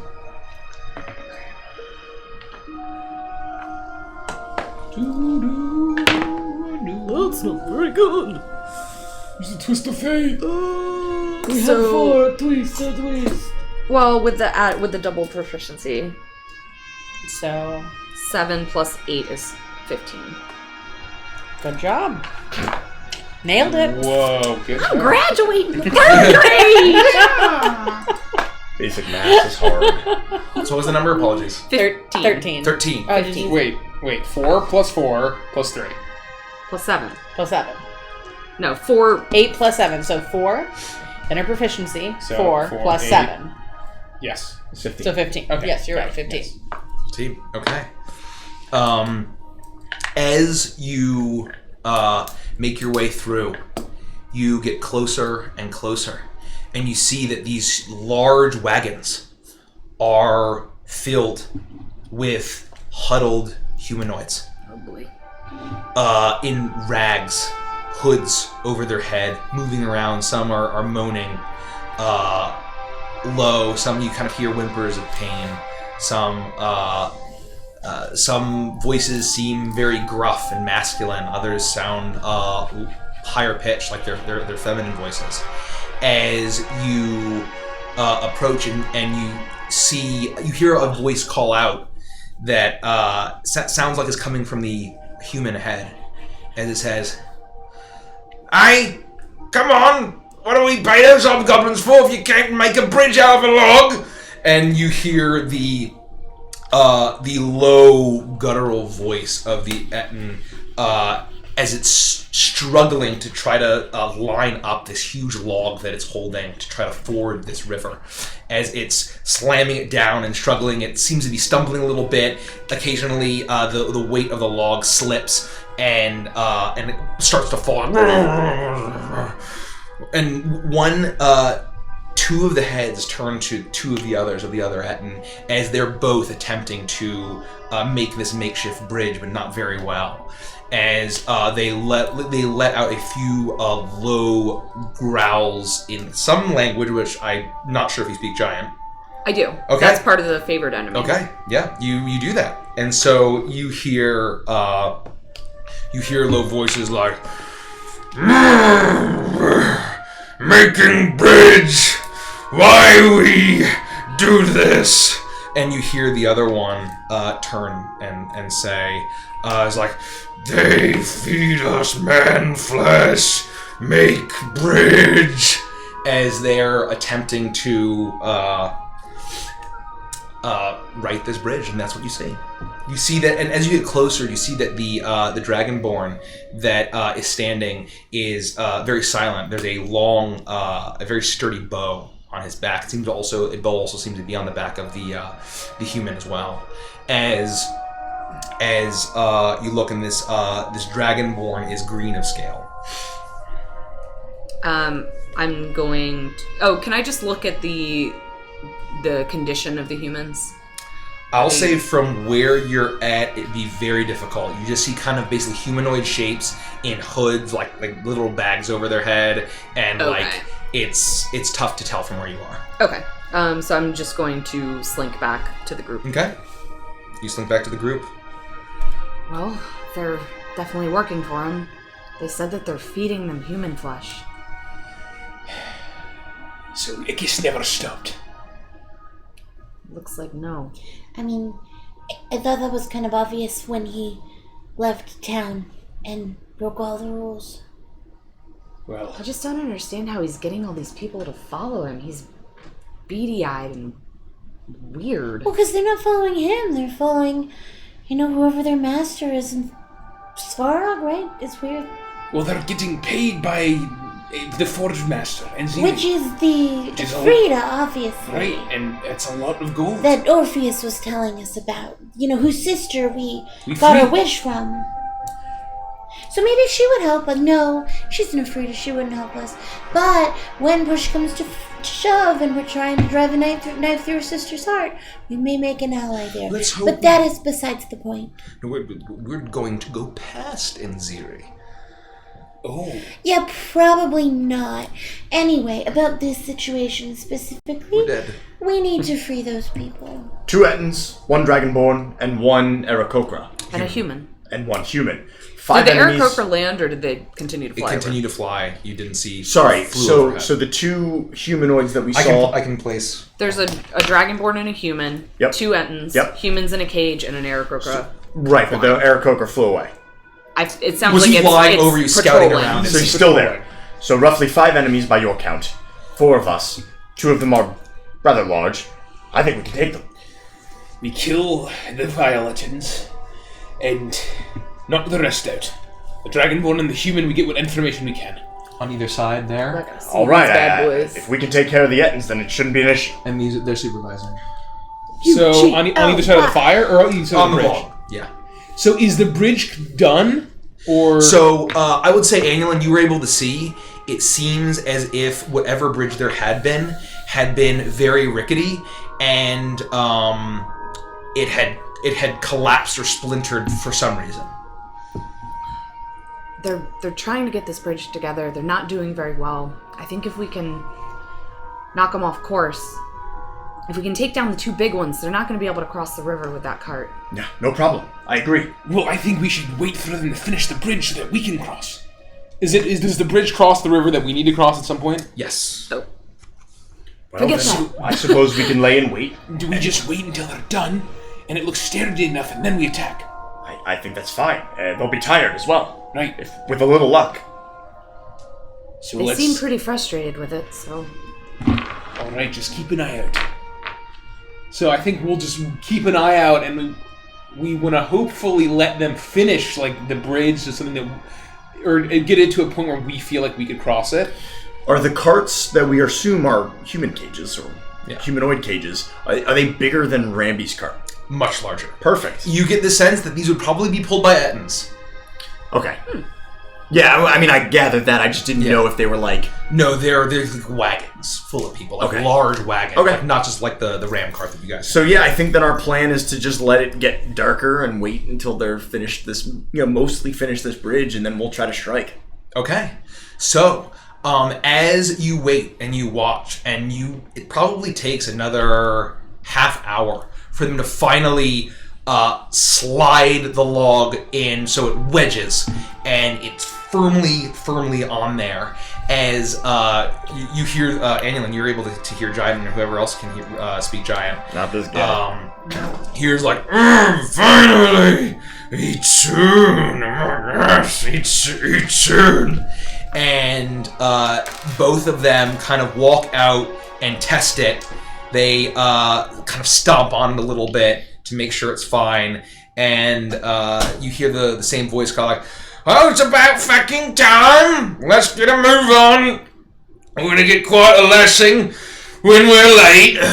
And you see that the Ettins are like, and they're talking to each other, and you're like, "Wagon now, eat later." As they walk over, and you see that that these large wagons have these chains that are fixed to them with these strange harnesses that each of them picks up and puts around their shoulders. You see that they're fastened to these huge wooden, almost like stockade-looking things that fasten around their shoulders. And as soon as they begin to put them on, they begin to pull the wagon. You hear like distressed voices from the wagon as both of the human and the dragonborn are waving the Ettins through as they're getting ready to go single file across this log bridge. We need to go now. Do we fight them while they have the cages on their backs? They seem to be going first. Let's pick off the 2 in the back, and then deal with ends. All right, great idea. Remember, don't kill them. We knock them out. Agreed. All right. So if they're going across first, we'll wait until they're across, and then hopefully get the jump on these guys. Okay. Wait, where are we right now? You guys are in the woods, just like wherever. You guys have minis. Because we don't want them to get across They're all across. Why would we want them to get across and potentially be able to knock the log into the water? That's a fair point. Yeah, I just kind of assumed once they were done the bridge, we were going to strike. Well, right, and now they have. I'll say that like they're packing up, jostling right? it around and they're not fully fastened into these things. Okay, but yeah, if it's not like fully on, and we feel like we can stop them from getting it on, then we would just jump in. Okay. I'm going to need one last group stealth check while And I'm going to cast Pass Without a Trace on the Okay, group. you do that. You see Annulin channel the shrouding power of nature. So add plus You said 10. stealth? Yep. 29. 21. 29, 21, Oh shit! 39. 39, 27. 30. 30. Okay. So as soon as these Ettins are getting ready to fully fasten on these harnesses onto the wagons, you immediately burst forth and you hear Orpheus voice say, "Good luck!" And immediately you get the jump on them and you get a full surprise round as you see the Ettins turn towards you and they're like, "What is this?" And then the both of the Dragonborn and the humanoid are completely taken by surprise as they whip around, struggling to get the bows off their back. I mean, everyone roll for initiative. Hey! Yikes. Not Maybe a great. Yikes from me. Let me get my combat music. We do get a surprise round, though. You do. So that's good. 20 to 25. 15 to 20. 16. 18. 18. 16. Aylin Rhoda, what do you get? 10. 14. Okay. Let me roll for... Do you have the minis of the rest of them? It should all be over there. No, just this was over there. Aylin got an 8. They're up there. And I got a Mikey. 10. 10. Mikey, would you be able to grab our minis? Oh yeah, from sorry. on the Let me just shelf? roll initiative real quick. Okay. We got Annulin. We got Sylvie. We got Rodak. And we already have Vandrus. We already have Vandrus. Let's have who can Orpheus be? That green guy. What? Or, yeah, Who's the whatever. green one? Green. We'll use Green Guy Jenkins. Yeah, he's like a green cultist guy. Green Guy Jenkins. Oh, green You guy. guys can position yourselves wherever you want. I would have been in the trees, I guess. Well, not in the trees. I'm the tree Oh, myself. sorry, you can put yourself wherever you want. So, No, yeah, that's good. I figure we're sneaking up here. there it is. A test. So the as you get the jump on them, you look as if, despite being fast on their feet, both of these slavers are surprised and they're not able to move on first initiative. Sylvia, you're up. I'm going to... and I'm going to cast Eye Bite on this guy and put him to sleep. Got him. Okay, you do that. I bite. Yes. How does that work? Apologies. You need to make a Wisdom save throw DC 20. With saving throw, yeah. So mooks are gonna natural 1. So yeah, no, he fails. So he falls asleep. Okay. Nice. Mark That's him. number... This guy. So I'm just going to turn him over for now. He's asleep, but he's still in Okay. there. Got it. Let me just 1, 2, 3, 4. Okay. So you see Sylvie erupt out of the trees. Her eyes go completely black as she sticks out her hand, and this strange, bewitching hex falls over the one on the whichever one he is, the Ettin, and he lets out a. His eyes go black as well before he falls asleep and passes the fuck out. Okay, Nice. Vanish, you're up. Oh, it's my turn Sleepy first. neighbors. Damn it. That's not good. Wait a minute. It's surprise round. Yeah, I don't get sneak attack. Why not? Because there's an enemy within 5 feet of the guy. I have to be one-on-one. Oh, okay. So no one can be near him. Yeah. Okay. An ally of his cannot be 5 feet within. Got it. Within Okay. 5 feet of him. You can hold your You action. can always hold your action. Yo. Run up to him and hold your action. Is there like what's the air around here look like? I mean, is it just flat open I mean, there are shrubbery and bushes, and there's the 2 large wagons.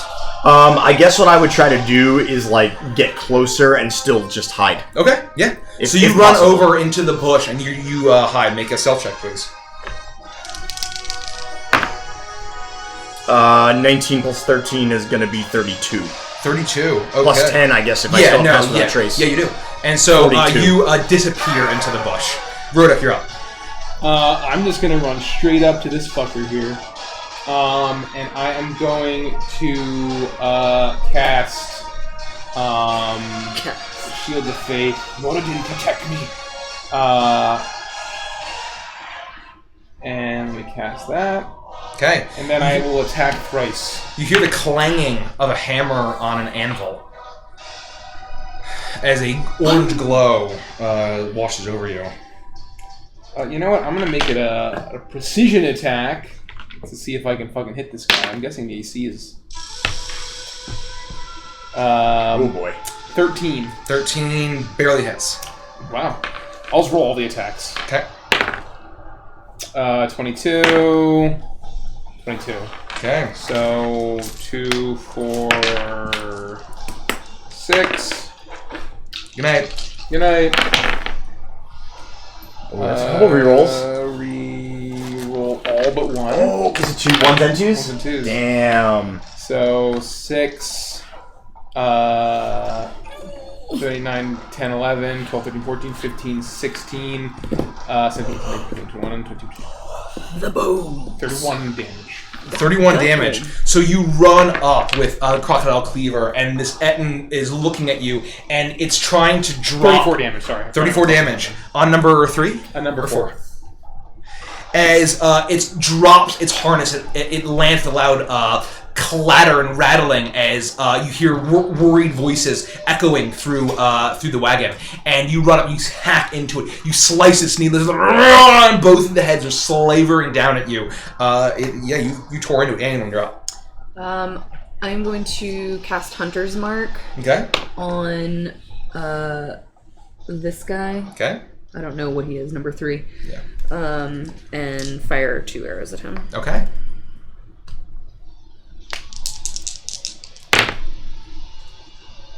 So 23 and hits. That hits. 30. Yep. AC's 15.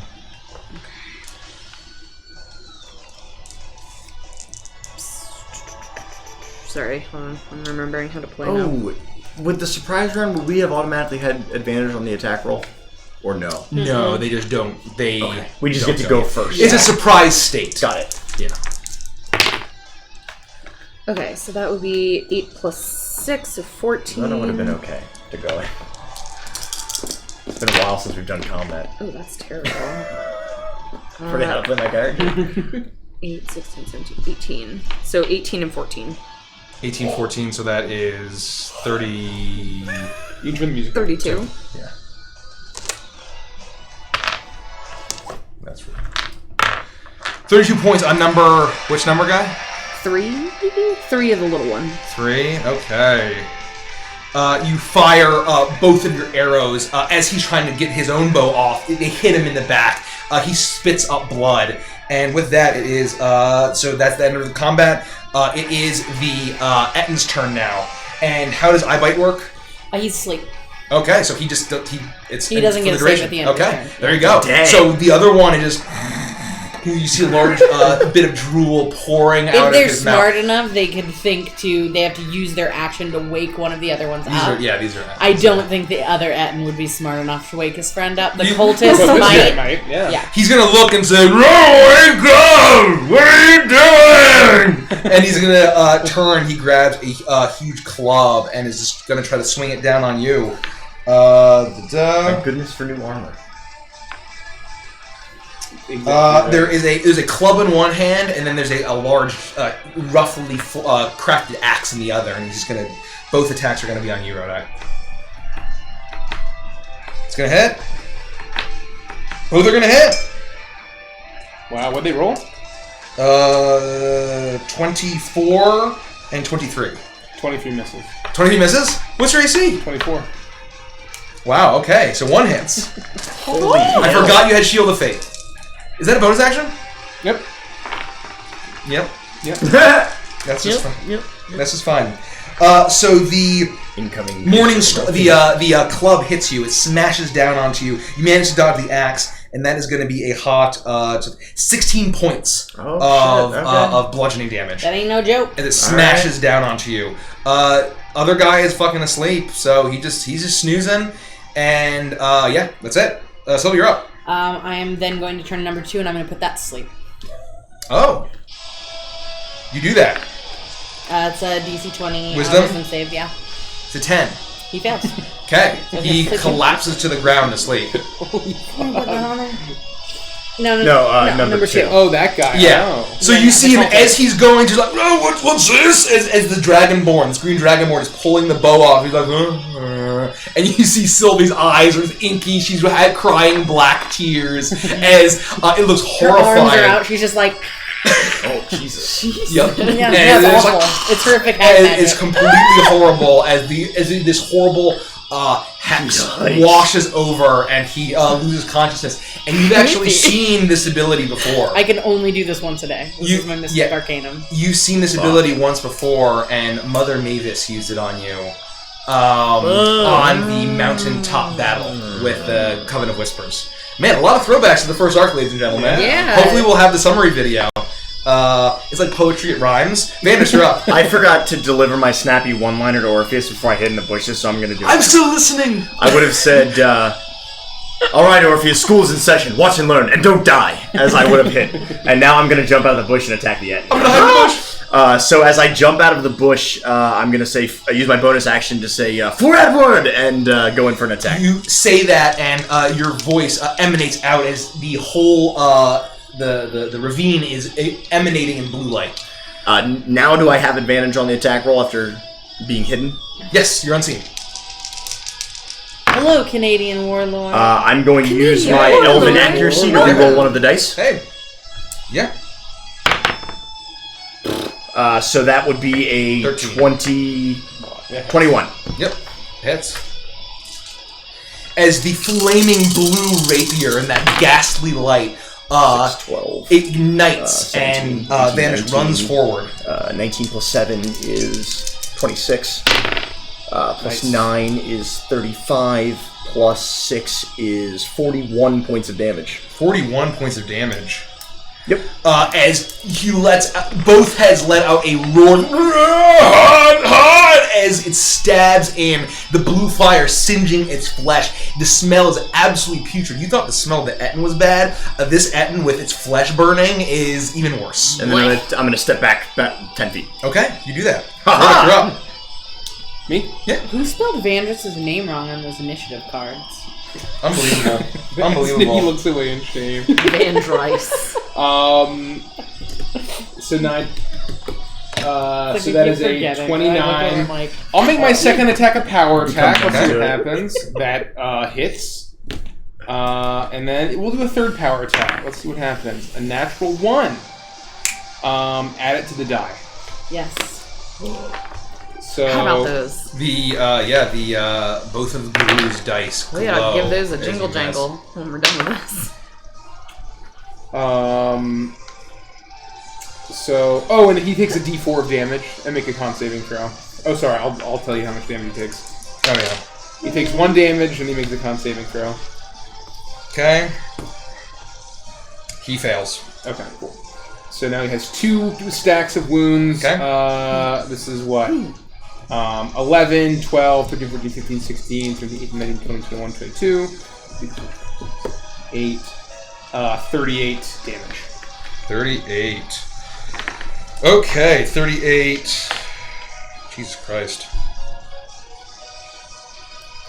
As, once again, you are just heaving and cleaving. It's been a long time since you've battled. It's been weeks. It's been weeks. You've been heaving and cleaving, you know what I'm saying? It's my special move.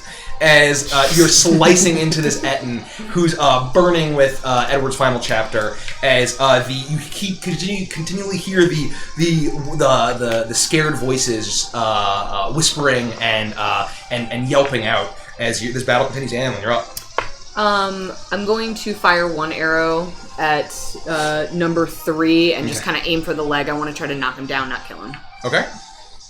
And you said 15 is the AC? Yep. Okay, so that'll hit. I would check the properties of the strongbow. Because he's a giant kin. Oh, fuck. Thank God someone remembered. He is? Yes. No, the Etten. The oh, Ettens are sure. Yeah, I'm not firing. She's Oh, shooting okay, number yeah. 3. You're right. Okay. But that's good to know because I wouldn't have thought of that. So that is 6 plus. Sorry, 8. So 14. 14 points of damage, number 3. Yes. Okay. He's still... another arrow flies at him. He's still holding on as... he's looking rough, though. Okay, I'm gonna fire another arrow into the knee, as you do. That hits. Okay.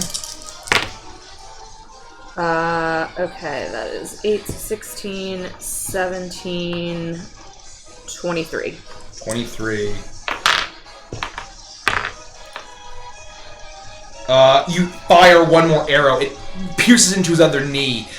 He stumbles. He's looking incredibly rough as he's getting ready to bleed out. He's looking very, very wounded. You fucking shit. Okay. Hey, fucking shit. With that, it is their turn. As he's like, oh, finally! As they both pull out their bows. Nope, only one. Oh, so one is sleeping. As the other one, what is the other one is almost dead. So number 3 is the one. Number that's 3 is almost awake. dead as he is going to basically, he's not melee range anymore. He's going to move 30 feet across the wooden bridge as he is going to start backing up.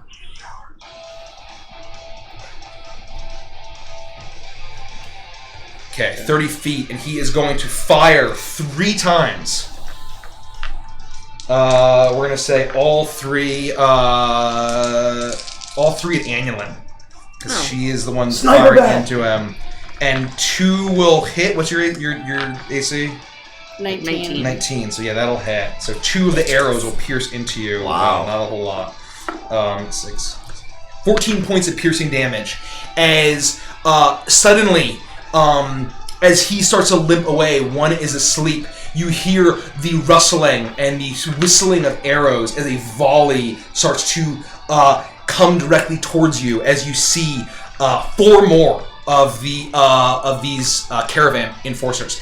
2 of them flying above. 2 of them being falcon-headed Aarakocra, or only one of them being falcon-headed Aarakocra rather.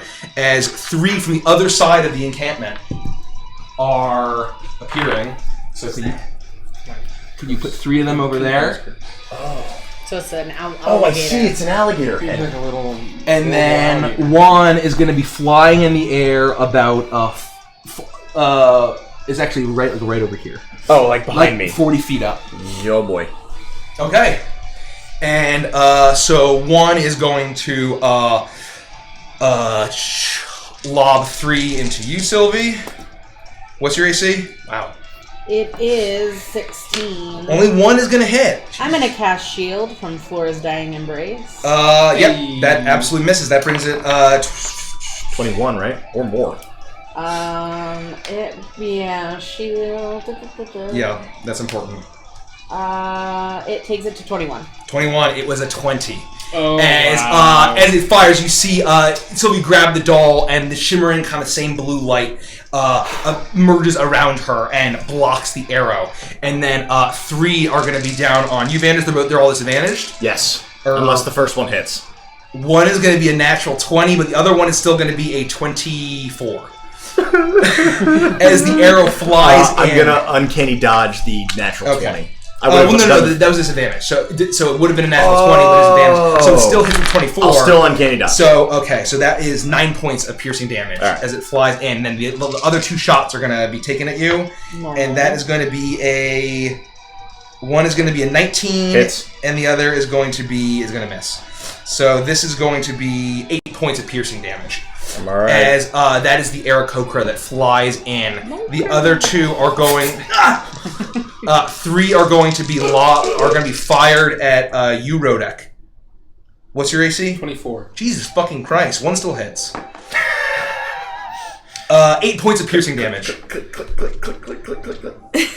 And then another 2 volleys at both Rodek and Vanders because they're on the side of the shore. I'm no longer disadvantaged. No longer disadvantage. One's going to be a natural 20. On who? On you. Son of a gun. And then the other one is going to be a 20, and then the other one is going to be 17. 2 hit. First 2 hit. So that's 3d8. I wish I'd saved my uncanny dog. 12. You couldn't have known. 12. 13. Actually, is it? No. All right. 13. That's fine.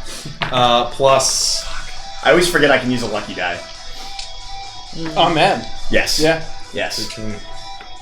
22 points of piercing damage as 2 arrows fire into you. Total, or from that just the crit? Just total. Oh, total. I roll all of it together. All right. And then another volley on you, Rhoda. Or no, yeah, one more volley. You gotta be kidding. 1 still hits. That is gonna be 10 points of piercing damage. As they are all, you see that that there is 1 Aarakocra, and then the other, there's 2 Dragonborn and a human on the other side, and they're just firing over at you. With that, it is Monster's one turn. Yeah. Monster's 1 turn. As the one dude just sleeping, as he is going Taking a to, nap. as he's looking very weak, he's gonna look around and say, wake up! As he's frothing, I'm gonna see if he runs. He takes 5 points of damage. Oh. That makes a con saving throw. Oh. He does not think to wake up his companion because he's a fucking stupid ass Etten. And con saving throw for an Etten should be pretty good. That's a 15. That passes. Okay, so the curse wears off. As he, however, is just, he's going to step in between you, and he just is in a frothing rage. Both heads look at each of you, Vanders and Rodek, and he slams his, we're going to do Vanders first. Still not disadvantaged. That is going to hit. And deal. Oh. The battle axe hits you. What do you mean, oh? 16 points of slashing damage. Ooh, that's the O. Yeah, no And- worries. I'm good. I've never been better in my life. And that's a natural 20 on Rodek. Oh. As the... Oh, that's...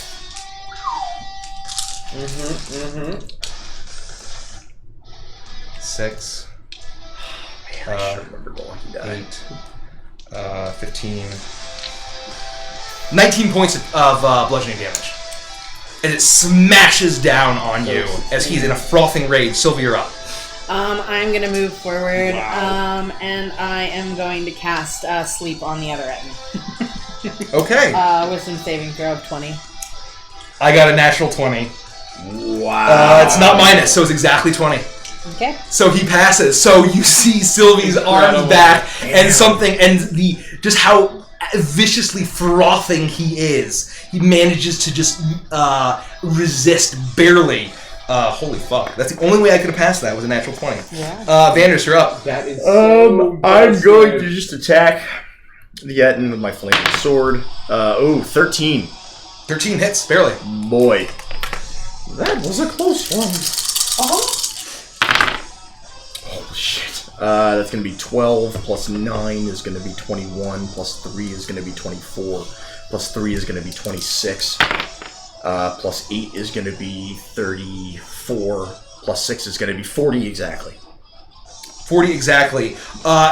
As he's been pierced, he's really wounded. He's frothing at the mouth, both heads, as you stab in the rapier, disemboweling him. He lets out a as the light goes out of all 4 eyes. He stumbles back and crashes into the river, knocking against the log as he smashes in, and then you see the head, one of the heads sickeningly crack against a rock in the river as he immediately sinks to the bottom and begins to be taken downstream.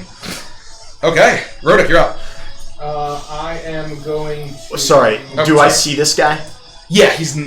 I'm just going to turn around and move like 10 feet towards him, Okay. like, to prepare. Okay. I hadn't used any movement. Yeah, so he's 40 feet up, remember. Yep. Okay, cool. I'm just prepared. You see the Aarakocra flying with a longbow.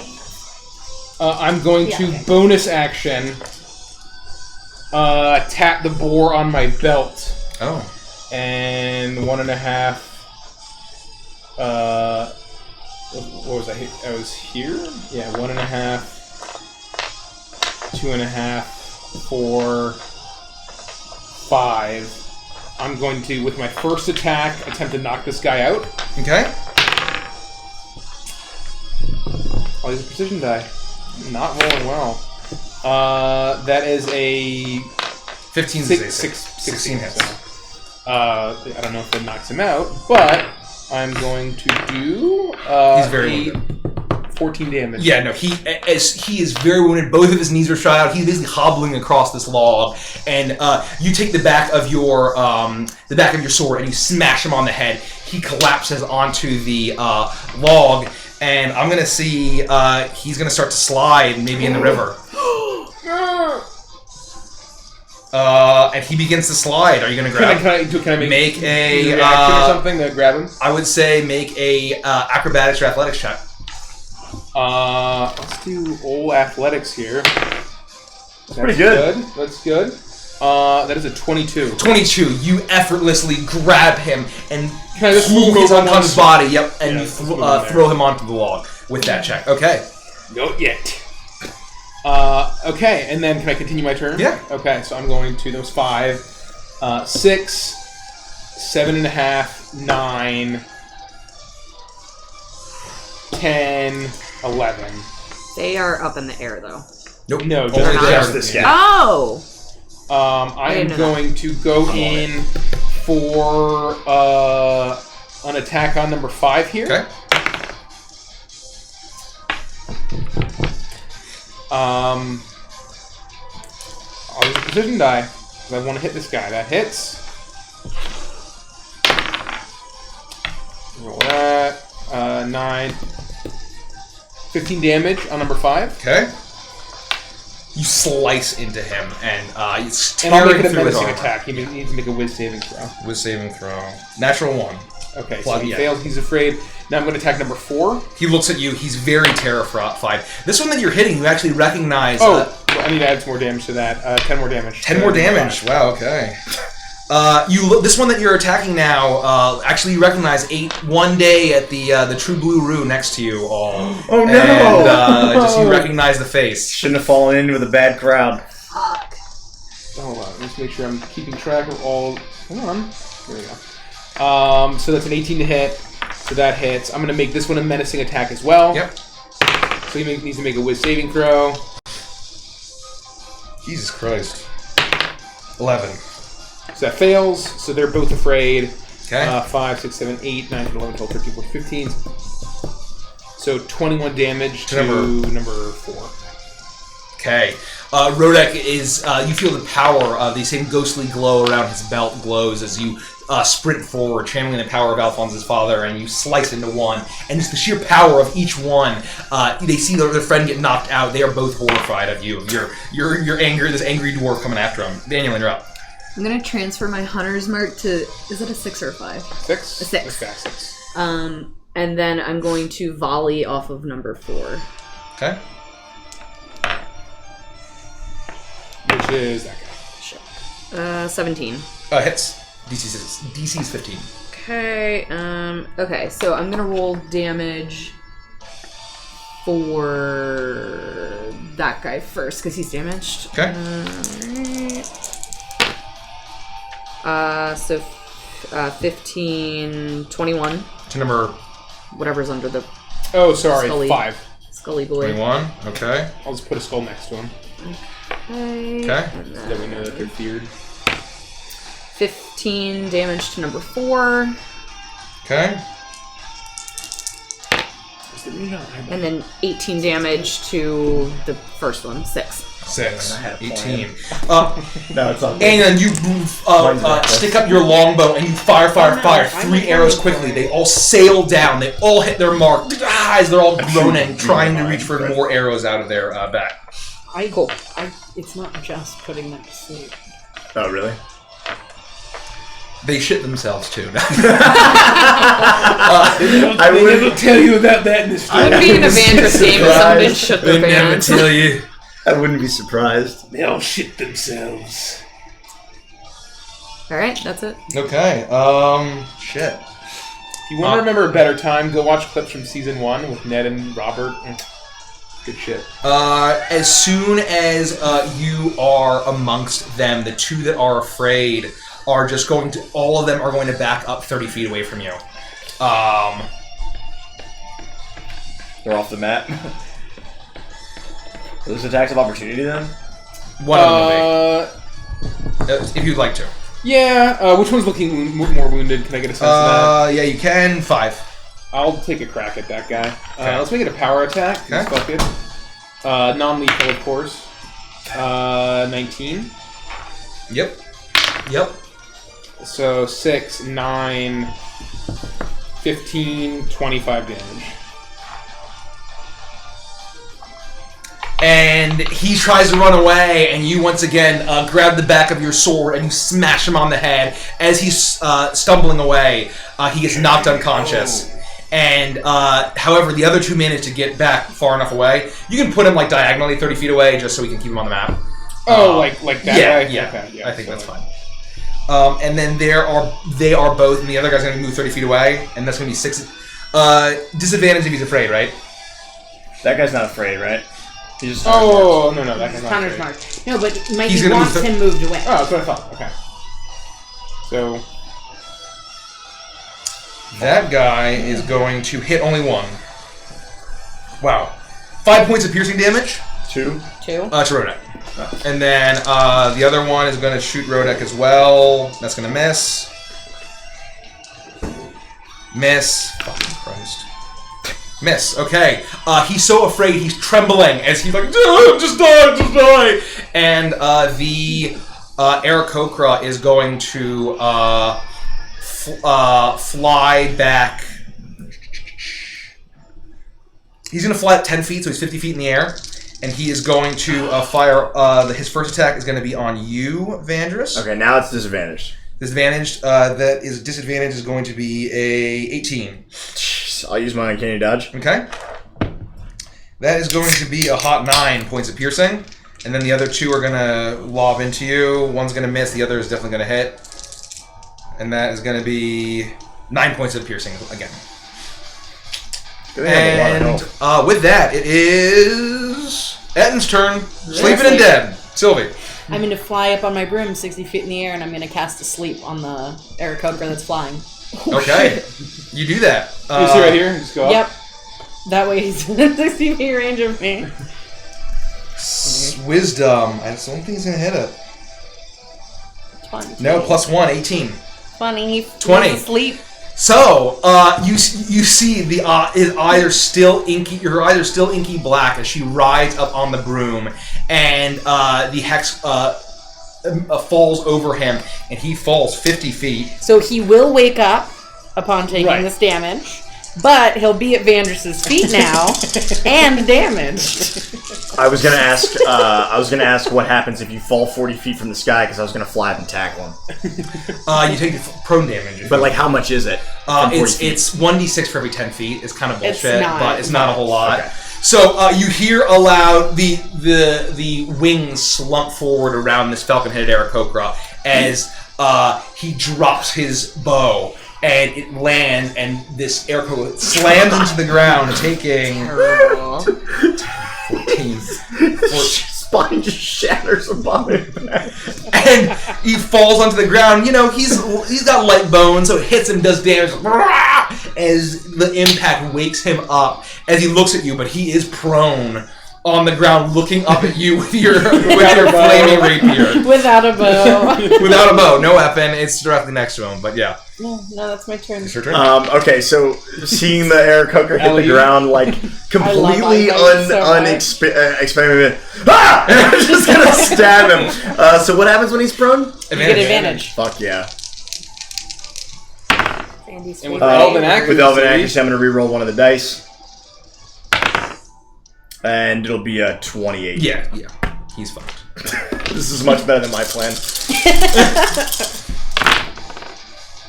So that's going to be 10, 16, 17, 18, 26, 28, 36, 42. 42. Jesus Christ. fall damage and then into 42 points.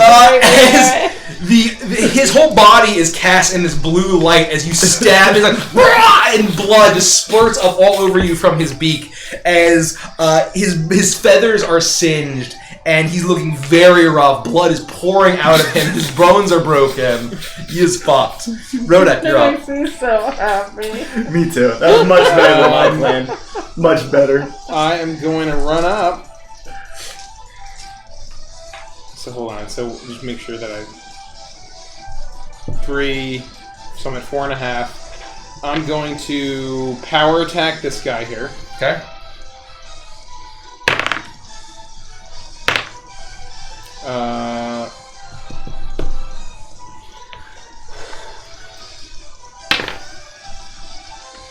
So 2 of those hit, and I use my last die. Lone Guard makes a great point. You guys hate letting Mikey have flying enemies between sleep and counter spells. Gotta love them. Malak getting fucking chomped. Non-stop. Literally crashing to the ground, a fucking Archdevil. Or failed Archdevil, I guess. 50 damage on this guy, non-lethal. On what? On who? 50 What damage. number? Number 4. He's unconscious. He's fucking unconscious! Okay. Carry me. Oh! And I'm gonna use my last attack. I'll make it a power attack.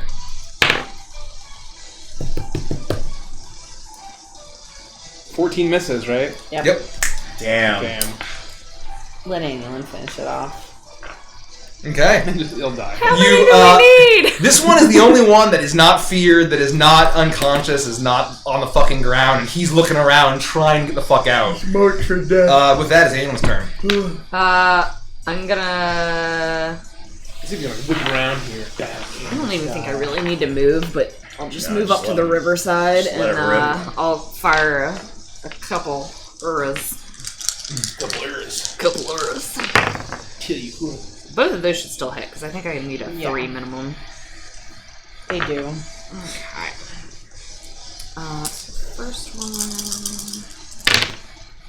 That's not very good. That's 9 and 8 is 17. Hits. Plus 17, so whatever that is. 20, 34. 34. On number 6? Yes. 34. I was like up here. You fire all your arrows into him, and as this angry dwarf is directly in his face, he gets hit by all of them, and he's looking very wounded, but he's alive. What a dick. Does your Hunter's Mark get better? Has it gotten better as you've leveled up? Or has it always been 1d8? It just the duration, I think. Oh, it's 1d6. Yes. Yeah. Okay. I think it's just the duration. The duration yeah. is better. Yeah. Okay. Okay, with that, it is his turn. As he is going to, he's going to look around. I'm just going to make an intelligence check to see if he knows to try to wake up the giant. And he gets a fucking 3. Yeah, that does kind of suck. I mean, he's a humanoid, so I think that's a little different than the Ettins. Yeah. He's still dumb as dirt. All I said was I didn't think the Ettins would know to wake each other up. I think the humanoids would easily know, like... Nah, I'll allow it. Thanks for the raid! Forgebreaker, thank you. Welcome. So he looks around, he's not afraid. Go follow Forgebreaker. Go for a Forgebreaker, amazing Spread stuff. the love.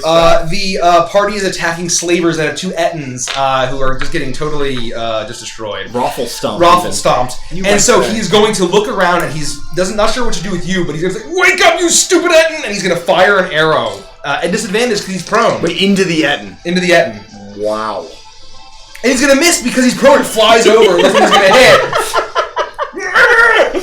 hit. He's going to fire another arrow at disadvantage because he's prone. That is going to hit. It's going to fire in and do damage to the Ettin.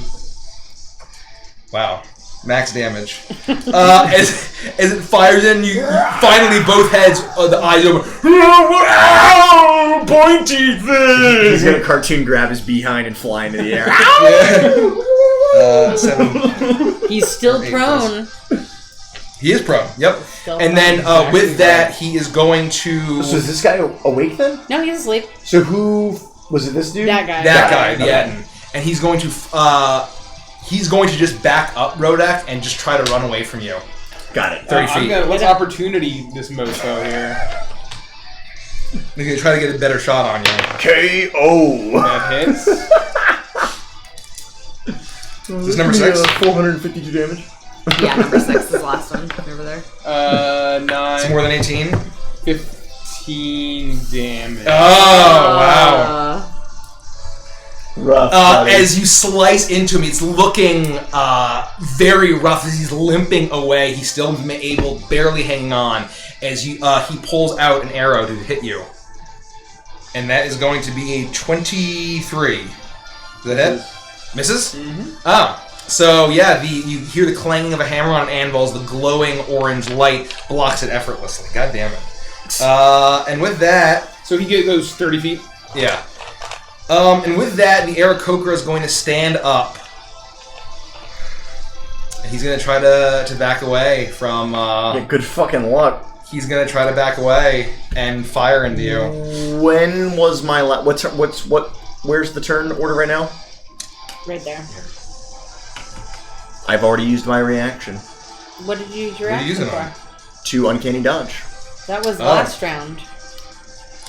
At the beginning of the turn when it resets. So, oh wait, Yeah. I'm trying to think if I took it was no, Yeah. No, that that's happened right, last that's round. right. You haven't done anything. All they've done is shot him Yep. and then run away. Yep. All right, well then I'll Yeah. stab him in the face. 15. 20 total. That hits. How much life does he have? He's looking rough. Okay, well. Wait, it's You just wanna no, I still get sneak. Do I still get everything? Yeah. It should be just a normal attack, right? It's normal. Yeah, and just get What? flat. You get one attack. It's normal. He's trying to fly up in the air. That'll be 10, plus another 9 is Throw one of 19, those plus in 6 for good is measure. 25, plus 12 is 37. 37. This bird is completely disemboweled as he tries to fly up. His wings beat after heaving himself up, and you manage to catch him as he's flying, and all the blood just splatters all over you, and his wings crumple, and he collapses to the ground dead. Poor guy. Okay. He's a horrible slaver. With that, it's Etten's turn. So he is going to look down and I'm not sleepy, and he stands up and walks towards. Only Annulin can towards understand you. it. Walks toward you, Sylvie. I'm 60 feet in the air. Oh, you are 60 feet in the air. Fuck, he's gonna walk towards Annulin. Sorry, Annulin. What's his movement? I'm 60 feet in the air, too. He can go under me because I'm 60 feet in the air. What's his movement? So you used half to get up. What's his movement? Oh shit. Half his movement to get up, and then what is his fucking movement? You can get there. 40. Yeah, you can easily get You there. can get 20 feet. Yeah, 20 feet. 15. half his movement this to is get definitely here. fine. This is Yeah. definitely fine. Okay. 1, 1.5, 3, 4. Let's try to get a better view of this. That's a 12 and a 13. They miss. As both slam down. And with that, that's all he's gonna do. I'm going to put him to sleep again. So is this just like a rolling aura thing that you do, but it's once a day? Every turn I can use my action to do one of the things. Both of his axe and his club slam into the ground, and he collapses Is down. there no immunity once you use it on him? Only for one of the things. So do you, when you say I'll wave of at him the and things, I have 3 different things I can Giant. do. Yeah. snake bite. That I bite I can do, bite can and do. sleep is one of them. Got it. Sleep they are not immune to Okay. if they're woken up. Got it. But one of them, if they pass the save, they're immune to it, and I Got it. can't cast that on them Okay, again. Vanish, you're up. I'll just 5, 10, 15, 20, 25, 30. Oh, yeah. Sorry. Attack the Eden. Do it. 27. There it hits. Your advantage. What? He's prone. He's prone, so your advantage. Well, then in that case, I'll use my Elven accuracy to re-roll Okay. the 17. Okay. Nope, lots of 18s, 17s. Trying to get that natty 20. Yeah, baby. It's going to be 11, 14, 15, 16, 22, 23, 28. Oh, plus 9 is 27. Oh, and I would have moved my 60 feet over this way. 28 or 27. How many put? You said 28 and you said 27, so... 37. 37, okay. Because 28 plus 9 is 37. So, both heads wake up as this flaming rapier stabs into them with a clear shot. With that, it is Rogue's turn. I'll back up 5 feet. I'm coming in for this fucker. Non-lethal. You were at advantage on that guy, right? Yes, Okay, yes. good. I did all my... After I rolled... It was all like 17s and 18s, no 20s. Yeah. Roll both. There we go, 7. 13 damage to this guy. To number... 6. Oh yeah, is that non-lethal? Or Non-lethal. Okay, yeah, you knock him the Why fuck are you out. non-lethaling all of them? You know.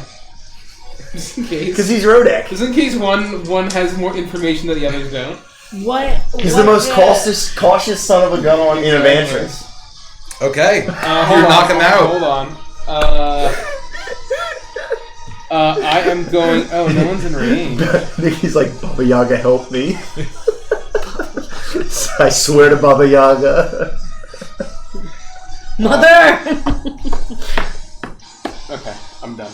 Okay, you run over. You knock. Roach is the KO master, as he just gets one after the other after the other. He's sprinting around. Okay, with that is Annulin's turn. Alright, I'm going to bonus action, put my hunter's mark on the Enton. Okay. It's a little bluey.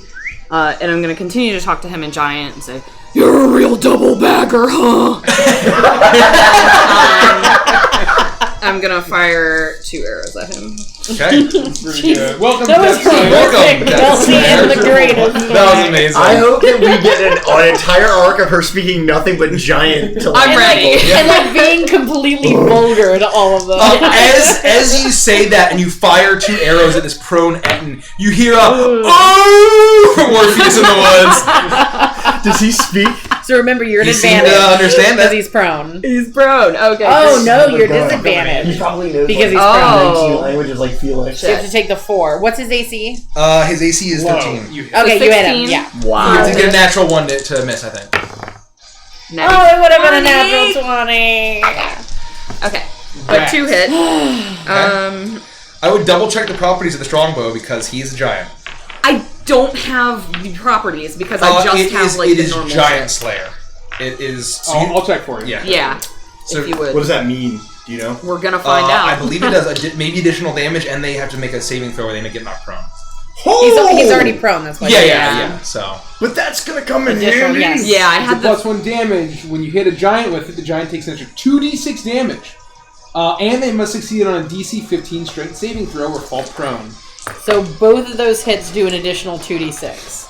Yes. Okay. Orpheus in the woods hears a guttural, "Sit down, bitch!" Okay, so the first one, I'm gonna go with that. So that's Yep. regular Colossus Slayer, Hunter's Mark, And double. Yep. I sound like Vandress. A little bit. Okay, so 8 and 8 is 16. 20, 25 for the first hit. 25. You fire in, and for whatever reason, as the arrow flies towards, it pierces the flesh, and a loud rupturing sound as a magical burst knocks this Eton as it pierces his flesh. It seems to do a considerable amount of damage. If he wasn't knocked prone, it would almost be enough force to knock him off his feet. Annulin's shooting hollow tips. Shit, girl. Okay, so 6, 6, and 6. Hollow 6 tips. times, what is that? 18, 19, 20, 21, 22, so 30 damage for the second. 30 damage. Okay.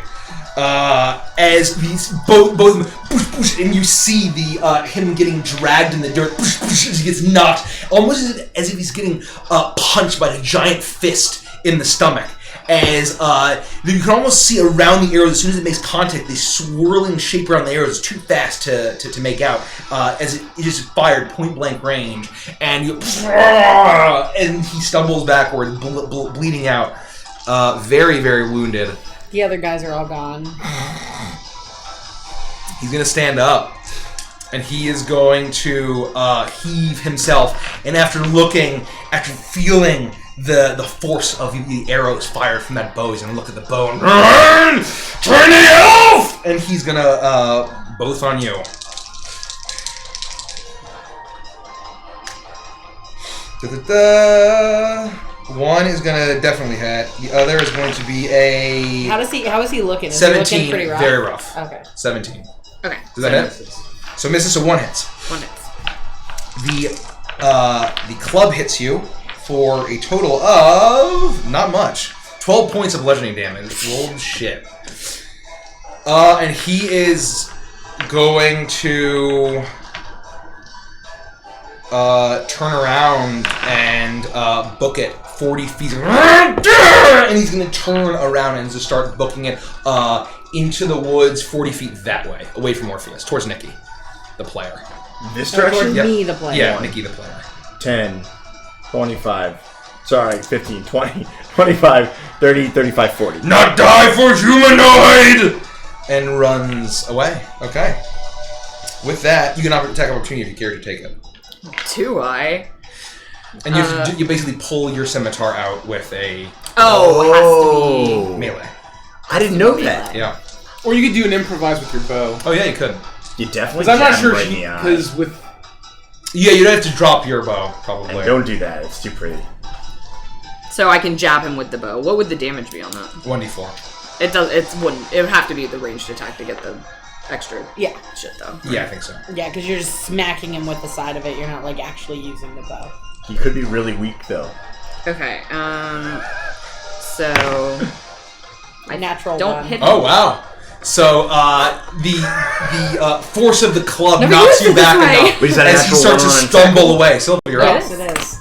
Thank you. I'm Good gonna reminder. fly 60 feet and hurl all of my Eldritch Blast. That hits. That's another natural one. So 2 hit. Okay. Oh.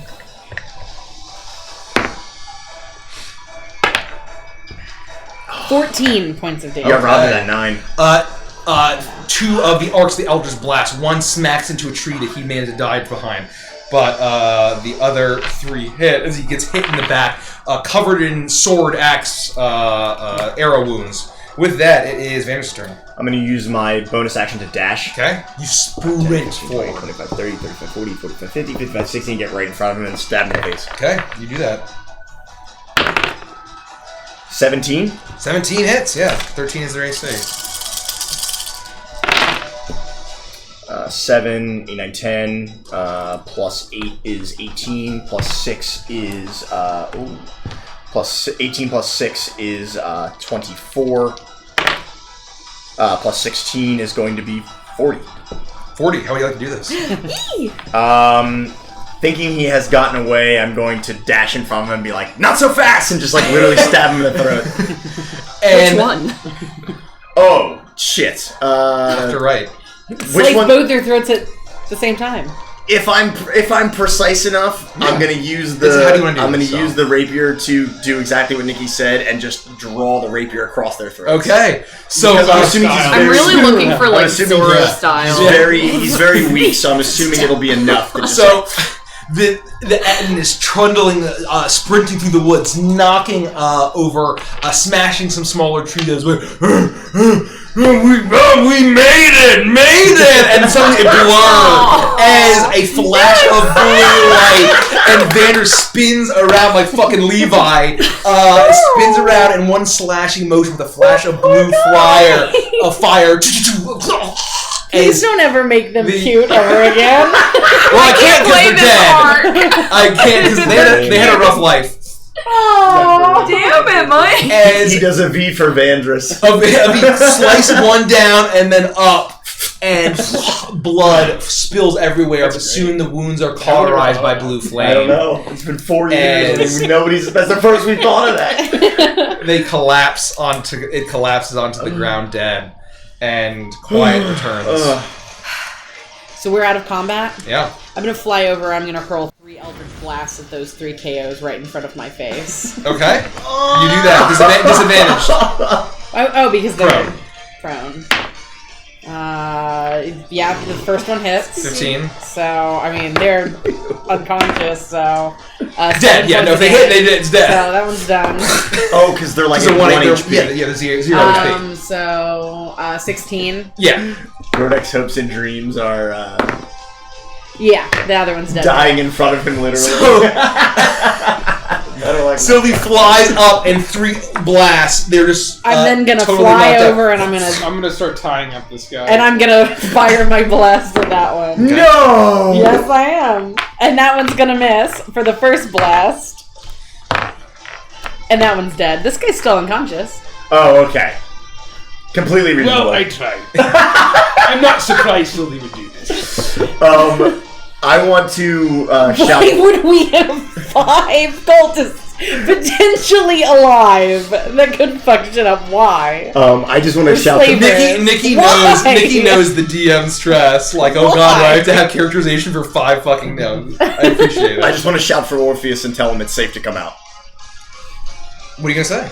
Orpheus, It's safe to come out. It's safe to come out. Thank you, Helen. Just as I told the god of Awesome. war. If he's approaching, I'm gonna be like covered in like Aarakocra blood and covered in my own blood and covered in Etten blood and literally like porcupined from arrows as he like comes out of the woods and be like, well, I suppose that's what I get for being cocky. I didn't quite imagine this would first lesson would have gone like this.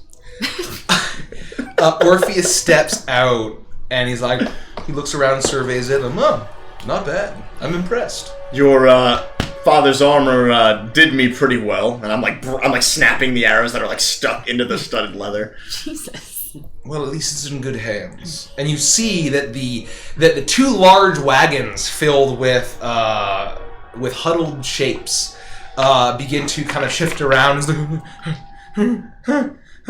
as you hear kind of whimpers and groans of pain. I'm gonna fly into this guy and I'm gonna start casting my Eldritch. No, I'm just kidding. I am going to target again with Eye Bite and make it sickened. Okay. Ugh. Does it wake him up? Yeah, it'll wake him up. You had tied him up, right? No. Well, I'm gonna wait for Rhoda to tie him up and then I'm gonna do that. I will basically completely try to restrain him physically and tie him up just in case he wakes up as I'm tying him up. Make a dexterity check. In the old hog tie. 17. 17. Okay. So you watch Rodek walk over to this sleep. The only surviving sleeping member. It's actually the Green Dragonborn that you had first seen who hadn't said anything. And Rodek begins winding the rope around, and you get a pretty good knot going. And he seems to be fully bound. His legs, his bow. You cast it into the river. It clatters and washes away. And Sylvie, then you channel Eye Bite, and as soon as Rodek finishes tying, you need to dodge out of the way as this dragonborn mouth opens, and puke starts flying out with globs of like this strange poison. Right. Well, I mean, he's, for all intents and purposes, he is disadvantaged on attack rolls and ability checks, so... In a mechanical sort of way. Yeah! It doesn't help us at all, but I thought it'd be fun if he woke up puking. He's just puking his guts out. If you guys are gonna lead the interrogation, I'm gonna go just inspect the cages to see if there's a way to unlock them, see if they're padlocked. Okay. You see that on each of the 2 large wagons, that there's a very, very heavy padlock on there, and it seems to be almost Etten-sized. And but there is a heavy lock. It's very sturdy, despite the kind of ramshackle appearance of these Ettins, and it seems as if the caravan has a good handle on things, and the quality of these wagons for transporting human prisoners is pretty nice. Is the lock too big for me to use tools on, or like? I don't see why you wouldn't be. The DC might be higher because it's a make that you haven't attempted, but you could try certainly. I'll just poke my head out from behind the cage, looking at Sylvie and Rodek, and say, "I'm gonna get to work here. Let me know how that goes." Okay! All right. I'm gonna collect some of it for science. I'm gonna slap him awake. He's already awake. You Rich. get some puke on your hands. But add a slap. I mean, why not? Imagine it. And Orpheus walks up, and he's like dodging all of the puke and the blood, and he pulls a handkerchief out of this like ruby red handkerchief, and he puts it up to his nose. He says, You aren't very discreet, are you? I guess I knew that. And I can't believe I got beat by all of you. Anyway, and he's continuing to puke. How does it? Oh no, eye bite's now done. I just wanted to make him puke for a bit before it faded. He is completely covered in his own sick. His eyes are watering. These deep set red eyes in this green dragonborn. Seems to be a pretty muscular dragonborn in this very heavy leather armor that is definitely the same make of all of the other caravan enforcers that you had seen. It's unmistakable, and you see that symbol with the dune on the armor, and you know that this is a caravan person. As he looks around, he is almost his eye. He was staying very composed as they were yelling at the two Ettins, but after falling asleep, getting knocked out, puking, he tries to struggle a little bit, but he is not going anywhere. As he's looking, and his eyes match yours. All right, you. Who are you? What's your name? He looks at you and he says, "You should kill me, dwarf." You would like that, wouldn't you? I shout from behind the cage. We don't do that anymore. We don't do that anymore, like he said, that's right. If you want to live, you tell me what you're doing, who you're working for. Make an intimidation check at advantage because of the eye bite, puking, and Sylvie because she's physically imposing. Natural 20, gotta give it up. 21. Nice. Gotta give it up. Gotta give it up. I gotta find some. Did not have time to find music for this, so I apologize. That's okay. We forgive you. There we go. Or do we? Jinx. You and me out for this might be appropriate. Go fuck yourself. Take this one, Rodek. Ooh, that'd be just fine. Throws it in with his several others that look exactly the same. They're all jostled up. Now Potion of poison. And then later in a fight, Vantage is knocked down. I used to dog feeds it down your throat. That's it. Vantage is dead permanently. Best day ever. I really want that to happen. Touche, Rodek. Touche. What have I done, man? He looks at me. You should kill me now. My name is Sevek, dwarf. And you see that there's a bit of fear in his eyes with that intimidation. I'm gonna lean down and I'm gonna stare at him in the eyes, and my eyes are gonna start going like black and silver. You wanna tell us the truth? As I cast Charm Monster on him. Nice. Oh. And the DC is probably 20. Yeah, no, it is. Yeah. What have you done, Mike? We're gonna get nuked from orbit. That's a 16. From orbit. Which would normally be quite a fine save. Hi. Guess what? He pukes a little bit more. You like the way that tastes. Actually, you probably don't. But I'm your friend now. I do. It is delicious. Okay. My friend. Stop Jabba the Hutt. I'm not looking the black.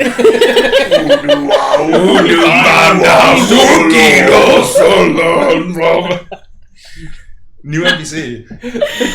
Yes, please. I'm gonna back up. I need like a news at some point that's a Jabba the Hutt. My friend and I are gonna ask you some questions because we are new friends. What do you want to know?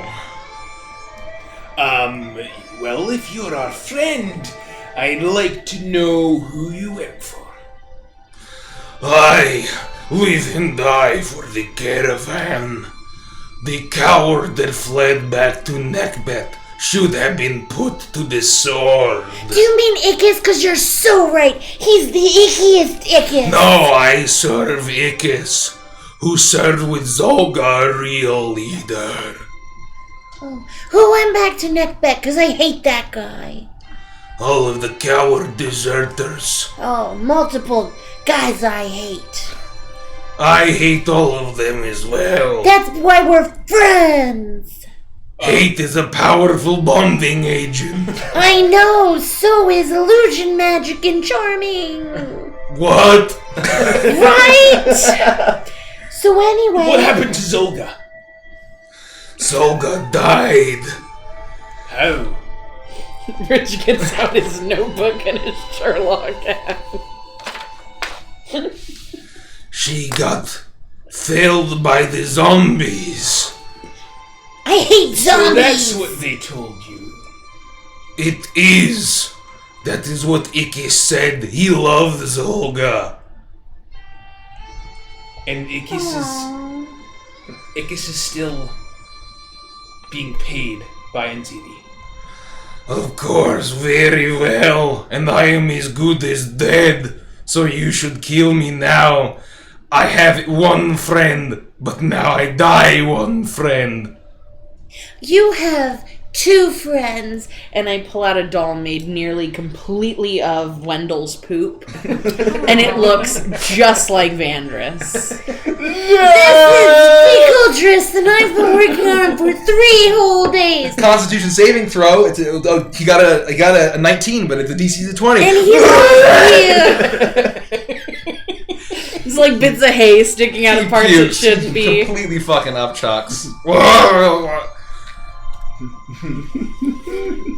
If you get hungry, he's full of protein, because I make sure that Wendell eats well. Where are you taking the slaves? To Svarog. For what purpose? To man the forges, of course. What are they doing running these forges? Are they making lots and lots of weapons?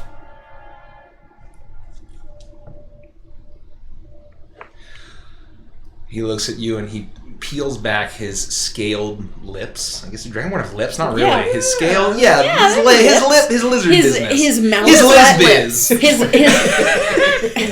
Yikes. His He peels mouth back the flesh. liz biz, and you were revealing a row of sharp teeth. And he has. The giants prepare for war. Ooh, against 2. Are we gonna kill him with you, best friend and poop doll? I just know war. They prepare to march through the forest. But Ikis says Nziri has bigger plans. Oh, yeah, so that's really cool. I had a question too, though. If we hadn't killed all of the other people that were here with you who weren't your friends, would they have had more different information? Or can I look at this dwarf and say that, it was really fine? This is a game of Dungeons and Dragons. You only need to save one. I only want to do... The god of the world only wants one voice. Which translates, which is actually draconic, and it translates. All that was draconic. Yep. Did Orpheus understand it? Checks out. He actually said that no, he was actually the one that was supervising this whole operation. I could tell by how large your biceps were in comparison to theirs. I lift heavy things. I work out little bit. I know. Do you have any other questions, Rodak? Do you know anything about Nziri's plans? What that means, because I know you couldn't tell with his thick accent, was he said plans, not plans. Fucking wrecked.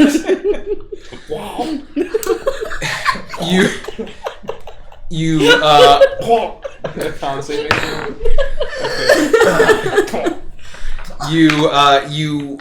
waits and he blinks and let's see.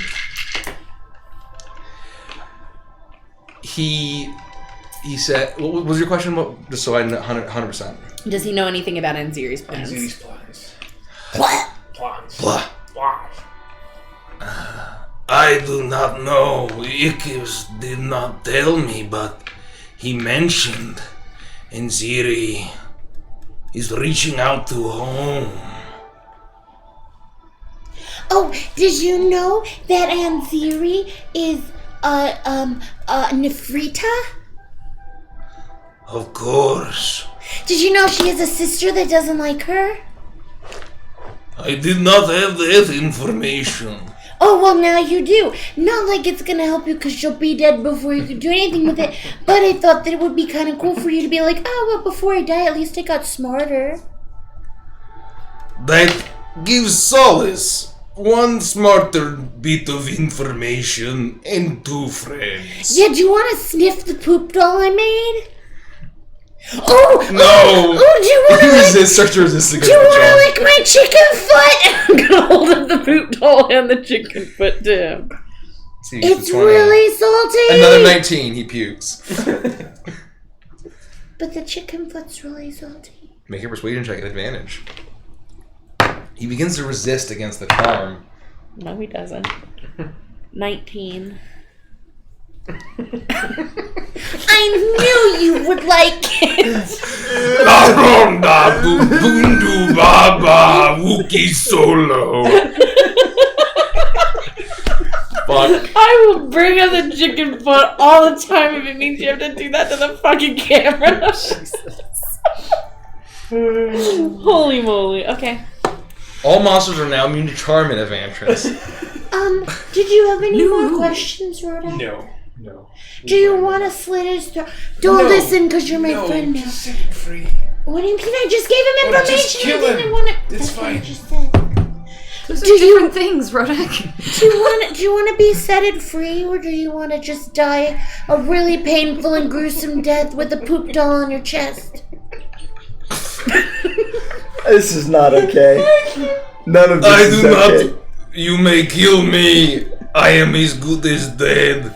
But you may set me free.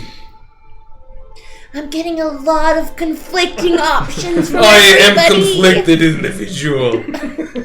Oh no. Let's just lock him in the cage and let him starve to death. Well, that sounds even worse. He deserves it. Look at all the He people can't in the go cages. back. The Vandris hasn't gotten out yet for some reason. I haven't had a chance yet. It's simultaneous. Damn it, Annulin. He's the supervisor. He can't go back to Ickis. You can't. If you go back to Ickis, you're dead, right? I will be fed to the hellhounds. Do you Find wanna- I will be elsewhere thrown in the forge. Do you want to hang out with us? No, you're not coming with us. We're going to let you go, and you just go wherever the fuck But you if want you to. come with us, we can protect you and make sure that you don't die, and then we can play with poop dolls together! I do whatever you say for as long as spell lasts. He throws himself into the river. Never! He's very close to the river. He's very close to the Wiggle. fucking river. I don't know. What do you want to do? You wanted to have 5 of these. I'll take the knife. I'll take a little knife or whatever. I'll cut his bonds.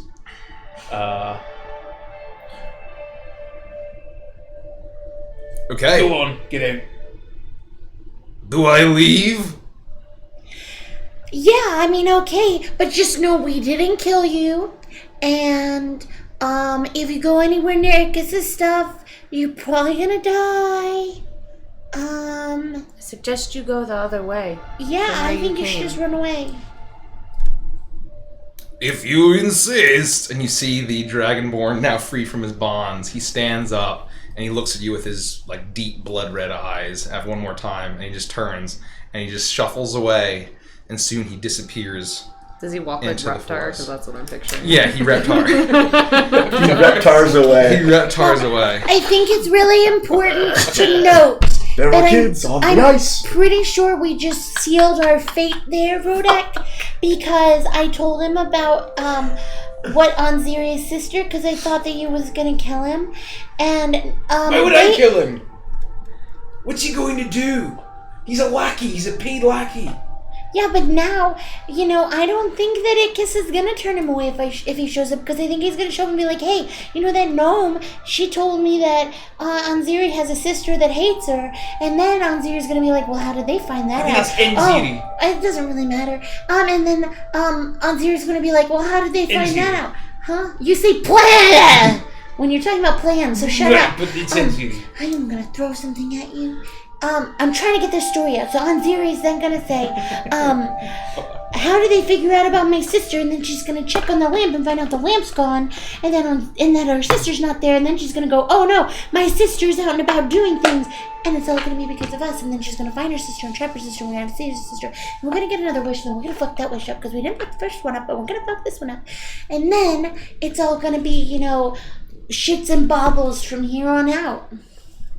Shits and All right, I can't wait till all of that happens. I can. But I do feel better that we didn't kill him. Do you? Yeah, because heroes don't just kill people. That's right. Unless they're Well, you unconscious on do. the ground. You do. You have to not kill But I several don't. more people to balance it out after today. I know, but see, the thing is, I don't kill people I talk to. I haven't talked to any of them. You killed that guy that we had soup with. Or did I? Maybe that was me. No, I knocked them all out. Just about all of them out. Yeah. And then Sylvie killed them all. Yeah, but like I said, I didn't talk to any of them. The more you I do showed it, him easier my it poop gets. doll. That doesn't get easier, I assume. Oh, Vandrus, did you Killing see? gets easier. And I hold it up. I just poked my head out from behind the cage. Oh wow, that's lovely. What did you find in the cage? Did you get the So lock? it's up to you, Yeah. but not under duress. With Yeah. all the time in the world, I'm Advantage. happy to roll, Yeah. Make do it at advantage. and it's just Dex plus proficiency. Correct. Okay. What'd you get? 25. 25. So, Vanish, while this is all happening, you start to sweat. This is some very interesting. You've never worked with a padlock this large, and there's so many different tumblers, and you take your time, and with that expert skill that you have, okay? And slowly, as the interrogation goes on behind you, sometimes distracting you, and or I believe in you. You've got it. Am I being helpful? And Boy, do I feel blessed. and then finally, after minutes, and the padlock clicks open. And as that happens, How large is this padlock? it's like fucking Damn. huge. Annulin, you hear a voice in your mind come out of absolute nowhere. I have shed giant's blood! It's been so long! No fucking way. And that's where we're on the session. No fucking way. Wow. The first sentient weapon in all of Evantris. Did we know that, or did we suspect that? I knew that. Well, But we knew that from- didn't. Did know. I know that? Oh, no, I did. No, I'm yeah, saying that's we as right. we players. did not. Right. Our characters did not know Heavy that. suspect. But we knew Suspicion? that That's the from one. beneath Suspect- our wings suspected. because Adventure Chill. yes. Oh, yeah, we'll save it. Hold on, is say Adventure it Chill? again. What does he say again? I want to say that. Well, what did he say? Oh, Shed giant's blood! It's been so long! I'm excited. And Wowie so we're ending the session. Thank you guys so much for tuning in on this Wednesday. What is Adventures and Chill? Adventures and Chill is for subscribers. You get to enjoy a video for every single session that we do. We turn off the stream, turn on the cameras, and we just talk about the session. We, things we like, things we fucking hated, which happens a lot in my campaigns. That's nice. And just, we shoot the shit. We can talk about anything. We talk, about really anything. So it's Sometimes a lot we of get fun. off topic. Off topic a lot of times. And it's always a good time. So we're next streaming on Saturday at 2 p.m. Eastern-ish. That's an all-day stream. It's the whole Evantris crew at this table. And so, by the way, just remember, our friends at Eldritch Foundry, I believe the link is in chat. So Yes. if you want some amazing minis, it's you can get it on some early discount pricing, right? Exclamation point minis. Minis. The link is there. It also helps us out, so we really always appreciate that. And the minis are just fucking gorgeous. They're amazing. It's amazing because, and I think Richie mentioned this at the beginning of the stream, how they really care about the proportions of the races, which I think other mini companies don't really get well. And, Wow, shade. Well, a little bit of shade. I'm not naming any names. Who are we rating? We're gonna read Dice Priority. Dice Good friends of the channel. Yeah, So- they're love amazing. them very much. Please spread the love of the Adventure Fam. If you haven't already, please give them a follow. We Yes. really appreciate that. They're amazing. Spread the love. So come hang out Saturday. Yeah. And we're looking forward to it. Thanks, guys. And join our Discord together. Bye, guys. Love you. Discord. Bye. Bye. Bye. Bye, bye, bye, bye.